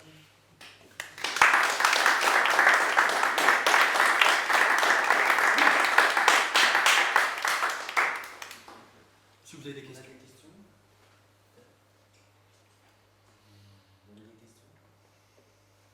Moi j'ai une question.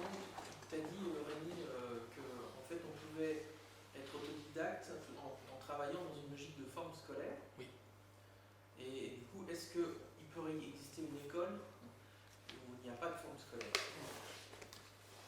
Alors, tu poses de bonnes questions, Samuel. Très dérangeante, mais surtout dire ça dans une institution, c'est très pénible. Mais en ce qui est, je pense, je ne peux pas l'affirmer pour le coup, parce que les pédagogues travaillent activement justement à proposer quelque chose qui ne serait pas scolaire. La plupart du temps, les pédagogues ignorent le concept de forme scolaire. On ne peut pas leur en vouloir parce qu'ils ont autre chose à faire que lire dans la socio tout le temps. Mais bon, j'aurais tendance à penser que la définition de la forme scolaire que je ne vous ai pas donnée, mais que je vous donne maintenant, je simplifie un peu, mais c'est un enseignement formalisé. C'est-à-dire à partir du moment où quelqu'un a conscience d'apprendre, de fait, on est dans la forme scolaire.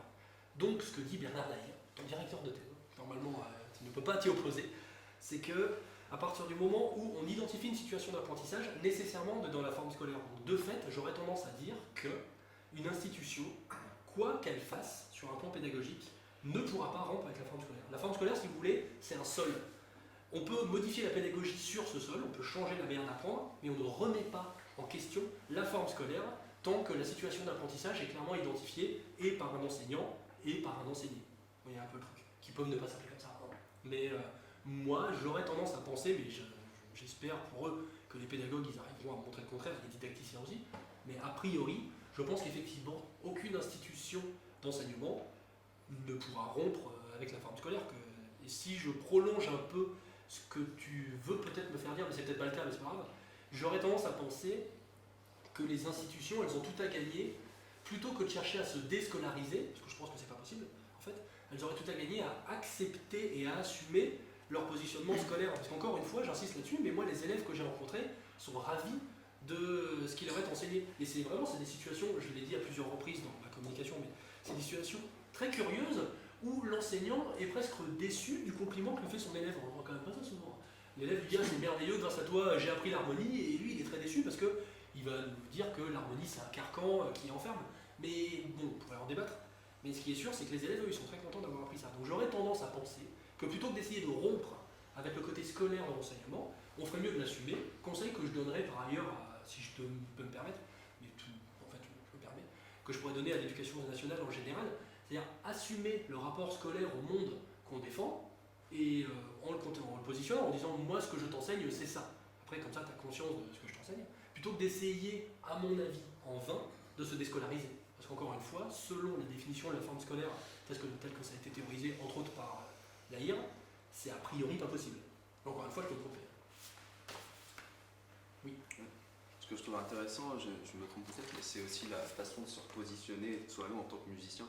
C'est-à-dire, je suis musicien, entre guillemets, amateur, ou enfin, je joue avec mes copains, je fais de la musique comme ça, et à partir du moment où je passe en école, je deviens quelqu'un qui va travailler, qui peut-être change son idée de soi-même en tant que musicien. Et je repense aux élèves qu'on peut avoir dans la CHAM, par exemple, qui sont des collégiens. Pour la plupart, il y en a qui sont pas, c'est-à-dire qu'ils n'ont pas un passé d'autodidacte avant, qui ont commencé par exemple au sein de la CHAM. Et à l'inverse, on peut observer que quand ils vont devoir composer des groupes, alors il y a aussi le côté collège, etc., mais on reste dans l'école, on va se mettre plutôt avec des copains, on va essayer de... On peut observer presque une sorte d'inversement, je sais pas comment dire, c'est-à-dire que je pense que c'est vraiment de se considérer soi-même en tant que musicien et passer à un autre statut entre guillemets. Ça, je trouve ça intéressant. Ouais, je sais dire si je réponds à côté, hein, mais un reproche, ou en tout cas une remarque qu'on pourrait me faire, et que j'aurais dû faire en amont. Moi j'ai travaillé sur des élèves de 3e cycle, donc mine de rien, voilà, c'est la différence avec la CHAM, c'est quand même ça. Hein, donc, moi mes musiciens, ils ont déjà un long passé de musicien, la plupart du temps en dehors d'une institution, donc tous en fait. Et ils sont rentrés à l'école dans le but de devenir pro, avec tout le flou que... Donc du coup, oui, c'est-à-dire que... Voilà, un basculement. à ce niveau-là, bon, l'école aide à faire ce basculement aussi, Oui. et puis du coup, c'est en ça que je vous disais tout à l'heure, je ne l'ai pas du tout développé, parce que je trouve que j'ai pas d'éléments empiriques assez sérieux là-dessus, même si j'en suis convaincu. Il y a des vrais rapports de domination aussi, encore une fois, c'est pas juste... il y en a qui jouent comme ça et d'autres qui jouent comme ça. Alors, en réalité, non. En réalité, ceux qui passent par l'école, ils se sentent meilleurs musiciens, et ceux qui ne sont pas passés par une école, moi j'ai beaucoup de propos d'autodidactes que je vous ai pas montré, où ils disent voilà, si je voulais jouer bien, j'irais jouer dans une école. Je ne connais pas l'harmonie, moi. C'est quand même... Ils se flagellent pas, mais en gros, ils se trouvent moins sérieux que... Donc voilà, l'école, elle donne aussi des titres, et elle donne les moyens de se penser musicien sérieux, pro. Effectivement, et la CHAM, je pense que pour le coup, c'est un peu différent. Oui, pour ça, je repensais au profil, effectivement, des gens qui ne pensent pas. D'autant plus que, pour compléter, c'est que dans la CHAM, ils sont confrontés à deux institutions en même temps. C'est-à-dire l'institution scolaire classique, traditionnelle, le collège, dans lequel il y a une école de musique qui donne encore un autre cadre. Et ça, c'est l'équation peut-être la plus difficile pour nous à régler du point de vue du statut des profs, et du statut de l'école et du coup du statut de l'élève.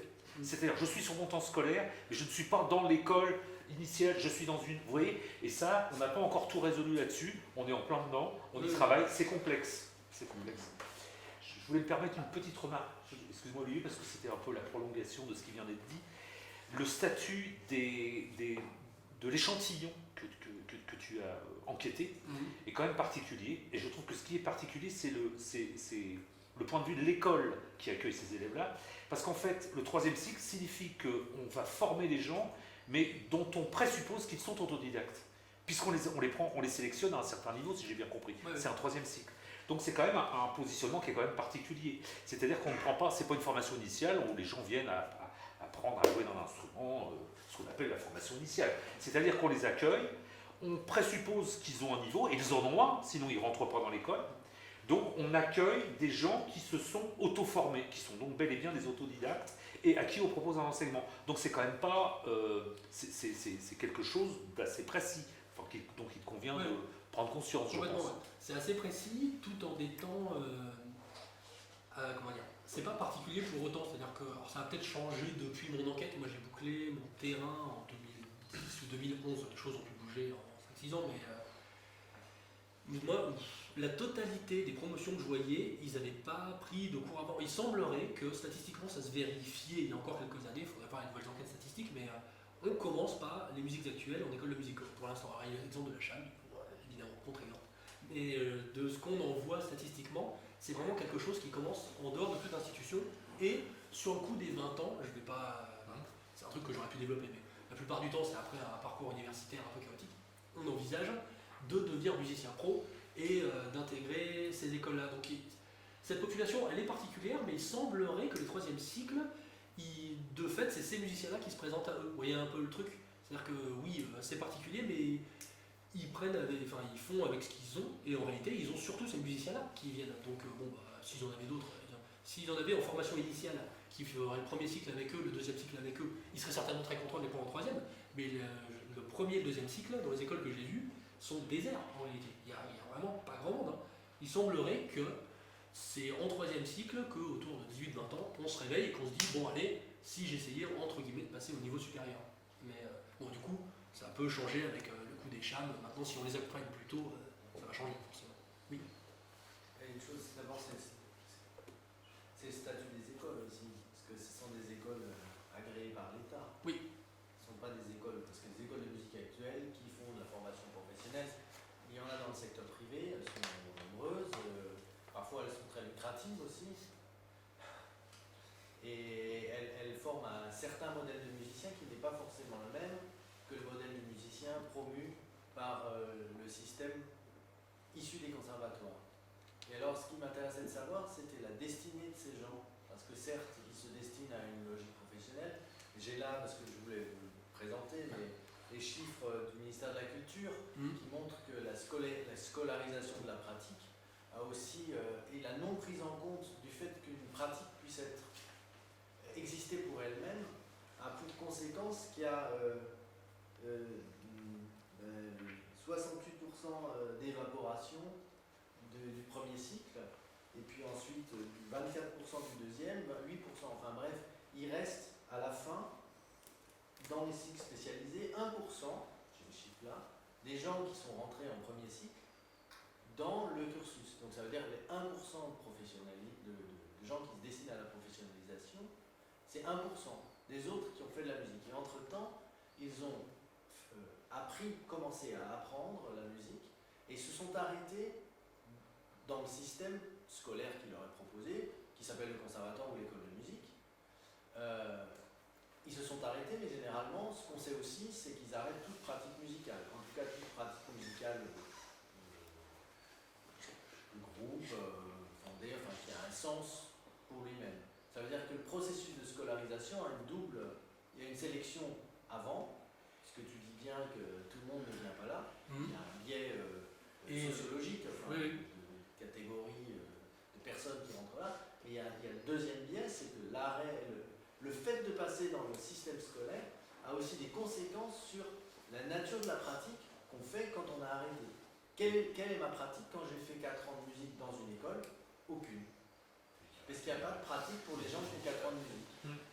Ça crée une interdiction, ça crée la fabrication d'une norme de ce qu'on peut attendre. Pour pouvoir faire de la musique, on peut en faire que si on a fait le troisième cycle spécialisé. C'est-à-dire que si on transpose ton exemple dans un autre champ, un autre type de pratique, on va dire esthétique, mais c'est pas un mot qui veut dire grand-chose, esthétique, enfin, si c'est de la musique dite classique ou de la musique baroque, etc., on est quand même dans le 1% des gens qui sont arrivés au bout d'un système pyramidal et qui en fait font une pratique, comme tu l'as dit, ils arrivent à faire de la musique pour la musique, si tant est que la musique existe, ce qui reste à étudier. Et comment as-tu positionné ton étude par rapport à ce volet-là? C'est-à-dire que tu t'es adressé, tu as pris la portion congrue. Oui, clairement. Alors dans les musiques actuelles, c'est un peu particulier parce qu'encore une fois, il n'y a pas cet écrémage premier, deuxième cycle, parce que les premiers, deuxième cycles, ils existent quasiment pas de fait. Ils sont créés dans les écoles, mais il y a 2 personnes dedans, c'est les airs. Ouais. Mais il y a l'essentiel, en tout cas, l'essentiel des écoles que j'ai vues, le gros de leurs effectifs, c'était le troisième cycle de toute façon, parce que c'est des gens qui arrivent à 18, 16, 18, 20 ans, donc c'est ça, c'est le gros de leur effectif, c'est ça. Et donc oui, moi je me suis intéressé à cette portion congrue, effectivement, mais j'aurais peut-être dû le dire avant. En réalité, moi je sais, que je travaille plus sur la logique de l'école que sur les individus. en réalité. C'est-à-dire que je travaille plus sur ce que l'école, on voit, elle veut faire. Alors de fait, moi ça marche très très bien avec mes musiciens parce qu'ils sont socialement sélectionnés, je ne l'ai pas dit mais vous semblez le savoir, l'entrée dans ces troisième cycles, ça se fait sur audition et sur entretien. Donc de fait, eux ils ne le disent pas, mais il y a une sélection sociale complètement incroyable. Moi je pense que je ne vais pas vous inventer des chiffres, mais je vais donner une proportion basse. J'avais au moins 50% de fils de prof. C'était quasiment ça. C'est pas une insulte, hein, encore une fois. Mais donc on est face à des gens qui reçoivent très très bien ce que l'institution elle veut leur donner. Donc en fait, c'était des super enquêtés pour voir en réalité la logique scolaire. Qu'est-ce que l'école fait quand elle attrape une pratique qui existait précédemment. Les didacticiens ils parlent de pratique de référence. Ben voilà, c'était ça. Comment, moi ce qui je me suis rendu compte de ça pendant ma thèse, mais je travaillais pas tant sur les musiciens que sur ce que l'école elle voulait en faire. Il se trouve que coup de peau, moi l'école elle arrive assez parfaitement à faire ce qu'elle veut faire avec mes musiciens. Donc c'est des exemples un peu idéotypiques. Mais effectivement, il y a tout un tas de pertes et il y aura tout un tas d'autres études à mener sur comment certains élèves décrochent. Ça rejoint en grande partie le mémoire de Master 1 de Samuel, il me semble, hein, sur comment ça se fait que l'école, en promouvant une certaine pratique, elle perd beaucoup d'élèves qui ne sont pas socialement disposés à avoir cette pratique-là. Et je comprends tout à fait d'ailleurs le raisonnement d'une partie des conservatoires, pas forcément beaucoup, malheureusement ou pas, mais qui cherchent à adapter leur enseignement pour éviter cette déperdition, à proposer une nouvelle manière de faire. Est-ce qu'ils y arrivent ou pas? Il faudrait faire une enquête là-dessus. Mais je comprends la logique, en tout cas. Mais de fait, effectivement, moi je bosse sur ceux pour qui ça marche, pour montrer l'idéal scolaire. Ça répond à la question? Oui. Merci beaucoup. En fait, moi, je rejoins une chose, c'est vraiment savoir l'école, quelle école c'est, quoi. Toi, tu parles plus du côté institution et école de musique. Nous, je pense, le SEM, c'est vraiment, j'ai l'impression qu'on est différent dans ce sens où on n'a pas ce truc de but de cycle à atteindre et de. J'ai plus l'impression que c'est une histoire de partage, une transmission comme ça de partage sans formatage, ouais. Et aussi, je crois que la plupart d'entre nous, en tant que profs, on vient tous de l'autodidactie et on apprend une musique qui a été créée par des autodidactes aussi, et on est dans un système. En fait, ce que je veux dire, c'est que j'ai pas l'impression qu'on soit vraiment scolaire. Ouais, mais j'entends bien. Je sais pas comment l'expliquer. Bah, mais si c'est parce que dans notre façon d'enseigner, j'ai l'impression qu'on est plus justement dans le côté pratique de la musique. Jouer le morceau en entier, le plaisir est au centre de nos cours.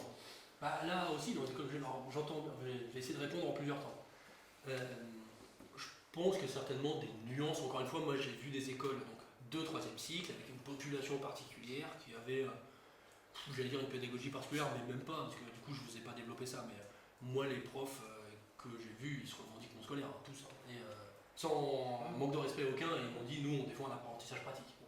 Mais je veux bien croire qu'il y a des nuances par contre, que certaines écoles soient plus ou moins, celle-là comme vous l'avez fait remarquer, elles sont agréées par l'État. Mine de rien, elles changent quand même un peu la donne. Hein. Donc il y a certainement à nuancer, néanmoins, mais ça par contre on peut en discuter, je peux tout à fait me tromper. J'ai l'impression qu'il y a quand même des attendus de base. Alors je vais essayer de prendre quelque chose dont je suis sûr que ce. Bon, je m'aventure en terrain un peu inconnu, vous me dites si vous me suivez ou pas.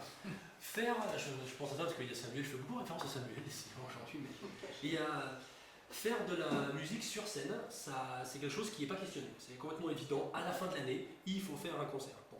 Là, je vais faire un parallèle avec une autre enquête que je fais actuellement, où on va dans les quartiers populaires à Lyon et on apprend à des enfants de milieux populaires à faire de la musique. Et donc les profs, ils leur mettent un violon dans les mains, c'est l'orchestre à l'école, vous connaissez peut-être un peu le principe. Et donc on fait orchestre à l'école. Et les profs, ils disent tous, là, nous on n'est pas scolaire, pas de souci, on se prend pas la tête. Sauf qu'à la fin, il y a toujours un concert et ils disent toujours, le concert, il est motivant pour les enfants. De toute façon, s'il n'y a pas de concert, ils vont décrocher. Bon, bah, quand on fait des entretiens avec les enfants, ce qui ressort, c'est que le concert, ça les fait essentiellement chier. C'est-à-dire qu'ils sont obligés de bosser les morceaux, c'est relou, c'est un moment très très formel. Eux, ce qu'ils aiment bien, c'est jouer joyeux anniversaire quand c'est l'anniversaire d'un de leurs camarades. C'est faire des petites représentations dans la famille pour l'anniversaire de Tata Aline, etc., etc. Ça, ils trouvent ça très cool.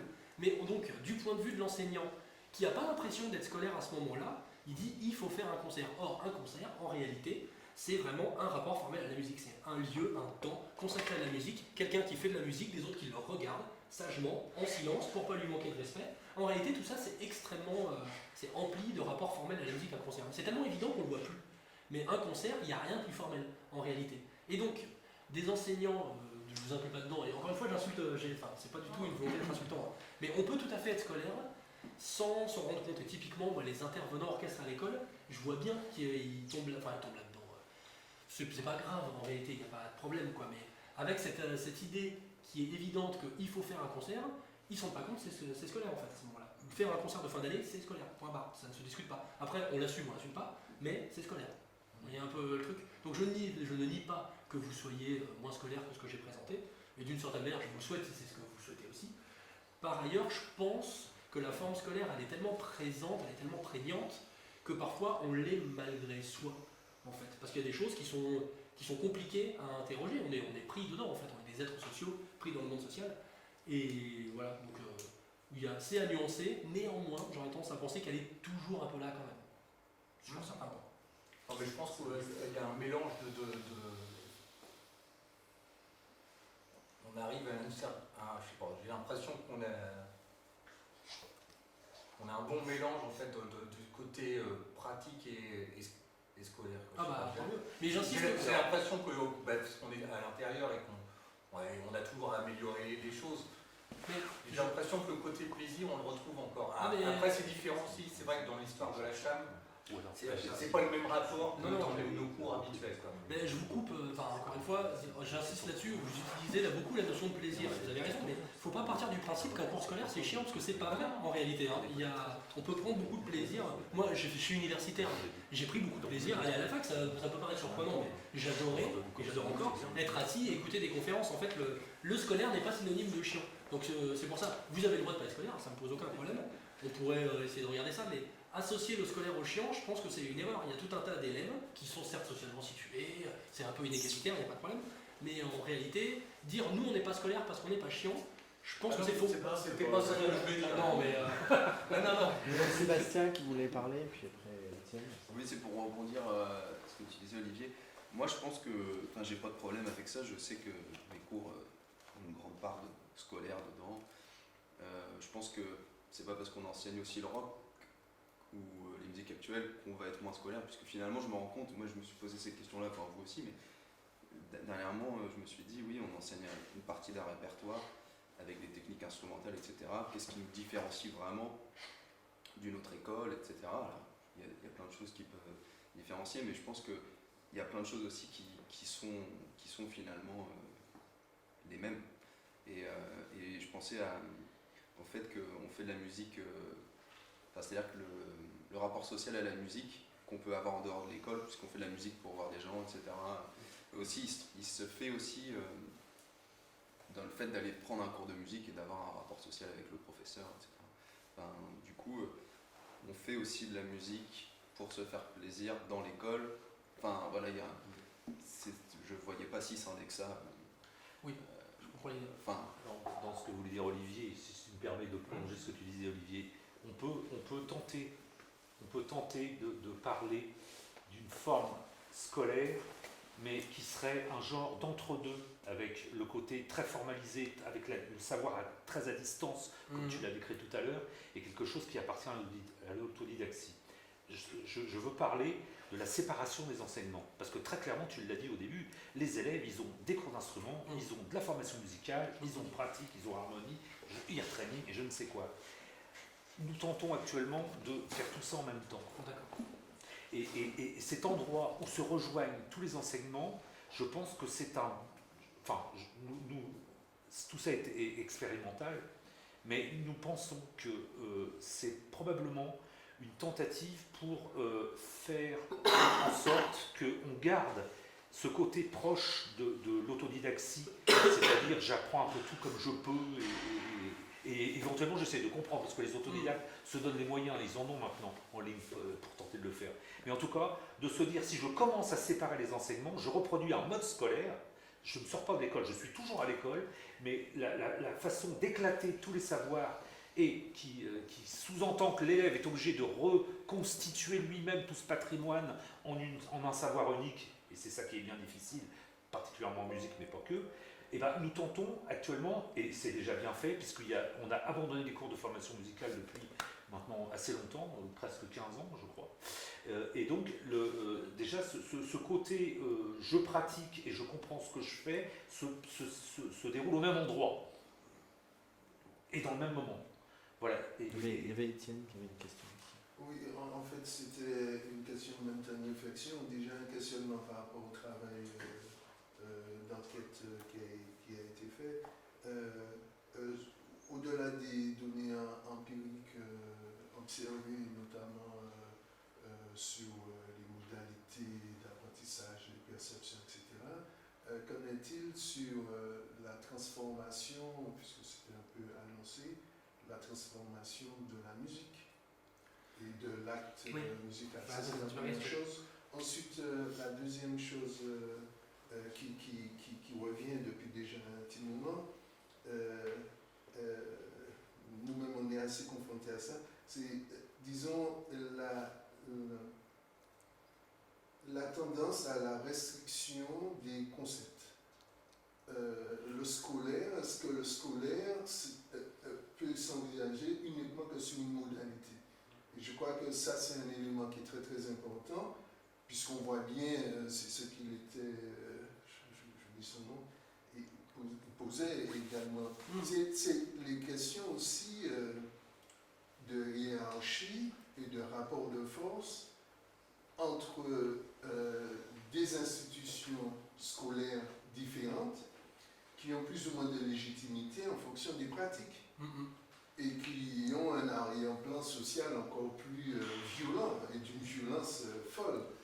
Et donc, c'est d'autant plus important si ceux qui font de la musique actuelle ne peuvent pas s'approprier le terme scolaire, eh c'est foutu d'avance parce que je ne vois vraiment pas comment ils pourront faire école.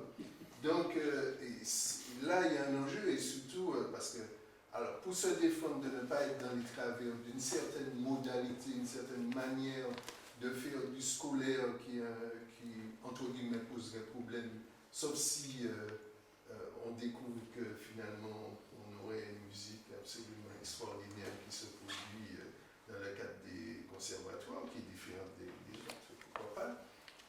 Mais l'enjeu, il est quand même que les autres secteurs où les autres pratiques peuvent et doivent, à mon avis, c'est tout le débat de notre journée, peuvent envisager de s'approprier le cadre scolaire et d'en faire ce qu'ils en souhaitent et selon leur projet. Parce qu'en fait, l'aspect scolaire, c'est avant tout un projet plutôt politique. Donc est-ce que les musiques actuelles ou les autres secteurs ont un projet et en quoi ils construisent un cadre scolaire qui correspond à ce projet-là, avec tous les... Et là, du coup, ce serait intéressant, effectivement, au niveau du travail des sociologues, d'envisager une généralité du fait scolaire, indépendamment de la... Je ne suis pas très convaincu, notamment sur, c'est ce qui a donné peut-être un petit travers, sur l'exemple du sport lié au social qui se détache et qui devient un sport pour lui-même, comme étant un élément théorique pouvant permettre de dégager en tout cas ces éléments-là. Peut-être que... Ouais. J'ai 2 minutes pour répondre. Ouais. Dans le sens inverse des questions. En fait, j'ai l'impression que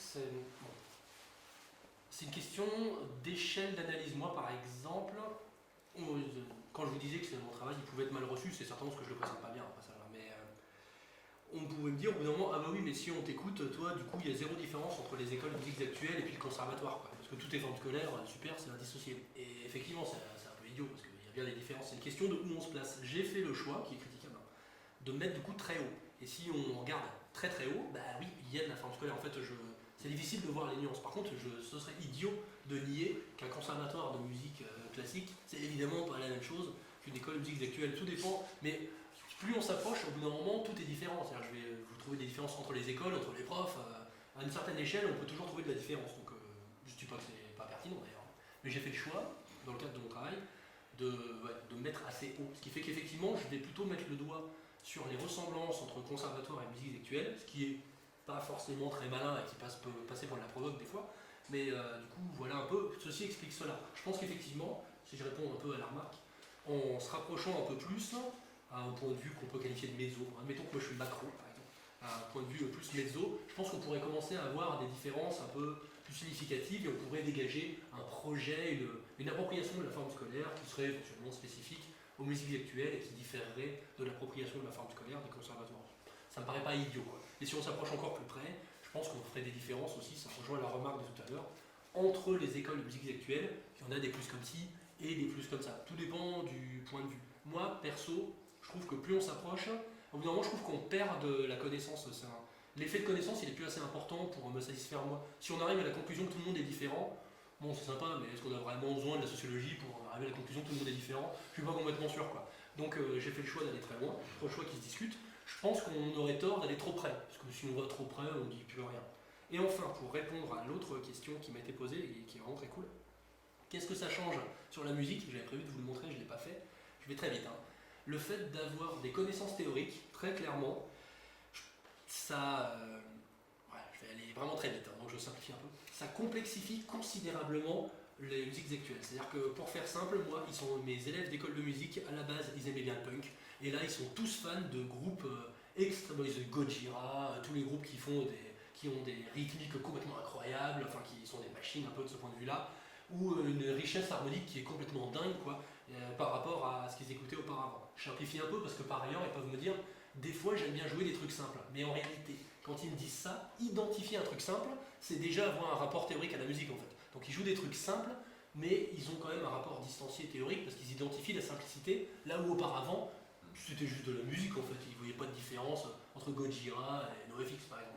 Et maintenant, ils voient des grosses différences, et en gros, oui, ils ont tous des mesures asymétriques, hein, ils me faisaient écouter très régulièrement, et voilà, c'est la fierté, regarde mon refrain, il est en 5-4, regarde mon refrain, il est en 6-8, etc., etc. Donc c'était ce qu'on va appeler le rock, mais en réalité c'est impropre, mais la musique actuelle, en gros, on peut penser qu'en passant par l'institutionnalisation de l'enseignement, ça va considérablement se complexifier, mais je ne peux pas prédire l'avenir. J'ai tendance à croire, mais je connais très mal l'histoire du jazz, mais peut-être que ce qu'on appelle rock, encore une fois de manière un peu impropre, ben là je me demande si on ne va pas arriver à la même chose. C'est-à-dire que le jazz maintenant c'est quand même une musique qui est sévèrement barrée, quoi. Et je me demande si dans 20-30 ans, en suivant le chemin qu'on ne suit pas, là, le rock pourrait pas devenir ça. Moi ça me pose pas de problème à titre personnel, quoi, mais c'est pour dire ça, l'institutionnalisation amène à la prise de conscience harmonique qui amène à la complexité harmonique, parce que sinon ça n'a pas d'intérêt. Maintenant jouer une suite de 3 accords, un mi do sol ré, ça les fait vomir, les élèves, c'est insupportable, quoi. Alors qu'avant ils pouvaient jouer des mi do sol ré, ça leur pose aucun problème, ils trouvaient tous les morceaux différents. En tout cas, la question des esthétiques que tu soulèves là, elle est super intéressante. Comme j'ai... Il y a un phénomène social aussi qu'il faut, avec lequel moi je joue très souvent, c'est l'aspect compétition aussi. Alors ça, ce côté scolaire, des fois peu amené, c'est compétition. Est-ce qu'on peut s'améliorer sans compétition? Voilà. J'ai pas de réponse à cette question. Mais de fait, Moi, je voulais revenir sur la volonté accrue de vouloir d'être différent. Il y a quand même, et c'est rigolo parce que du coup tu as parlé de compétition, il y a quand même une compétition entre établissements pour toucher les financements publics, et il faut bien marquer une différence, même si elle n'est que dans la forme de la présentation. On voit dans beaucoup d'écoles, notamment pour toucher là-dessus, il faut différents jours parce que quel intérêt sinon de payer 2 écoles différentes. Et ça joue beaucoup dans la manière de se présenter. C'est-à-dire qu'il faut être différent, même si on fait la même chose. Et souvent c'est plutôt ça qui joue, quoi. On se présente différemment, même si, mais pour juste toucher là-dessus. Parce que pour vivre, pour continuer à survivre, quoi. Et nous on voit souvent Et ça, c'est qu'il faut un peu dire les choses différemment, mais je me rends compte qu'on n'était pas si différents que ce qu'on fait au conservatoire. Bah, moi, du coup, c'est une anecdote qui marche bien dans ce sens-là, c'est-à-dire que les écoles que j'ai vues, elles se disaient toutes différentes du conservatoire. Et moi, je me disais, bon, je vois bien des différences, mais c'est pas non plus incroyable, mais bon, pourquoi pas. Et les deux écoles que j'ai vues, au bout d'un moment, j'ai cassé l'anonymat et j'ai dit à l'une que je voyais l'autre et à l'autre que je voyais l'une. Et c'était incroyable. Et pareil, il y avait ah, mais ils sont nuls, ça va pas du tout. Moi, je voyais, enfin, objectivement, et là, je vais être un peu dur, mais dans les faits, c'est la même chose. Ils proposaient les mêmes cours à un volume horaire sensiblement équivalent. Il y avait du air training dans les deux, il y avait de la formation musicale dans les deux, de la pratique collective dans les deux. Et eux, ils voyaient des différences incroyables, là où moi, depuis mon point de vue, qui est critiquable, hein, encore une fois, mais je disais, oui, bah, encore une fois, on peut toujours voir des différences. Enfin, là, on est quand même. Et donc, oui, eux, en tout cas, ils voyaient des très très grosses différences entre eux et les autres écoles de musique actuelle. J'avais pas du tout envisagé que ça pouvait être aussi un instrument politique pour avoir des subventions, j'avoue. Mais c'est comme les musiques actuelles, il y a un côté, pourquoi les musiques actuelles, pour créer des lignes budgétaires au ministère de la Culture, pour exister, quoi. Ouais. Et donc, c'est comme ça aussi, c'est indépendamment de ce qu'on faisait à l'intérieur, hein, même si c'est pareil. Mais c'est vraiment, et il y a vraiment toujours cet intérêt-là, on parle de compétition, il y a compétition des subventions. Hein. Oui, certainement. Qui va toucher j'avoue que j'ai pas pris en compte ça. Et donc, il va falloir qu'on se distingue. Une manière de toucher, c'est de se distinguer. Il faut présenter le projet différemment, quoi que tu fasses. Il y a une question, mais c'est un peu ça. Hein. Ah oui, bah, c'est pas étonnant qu'il y ait des écoles qui fassent la même chose, mais qui se présentent différemment.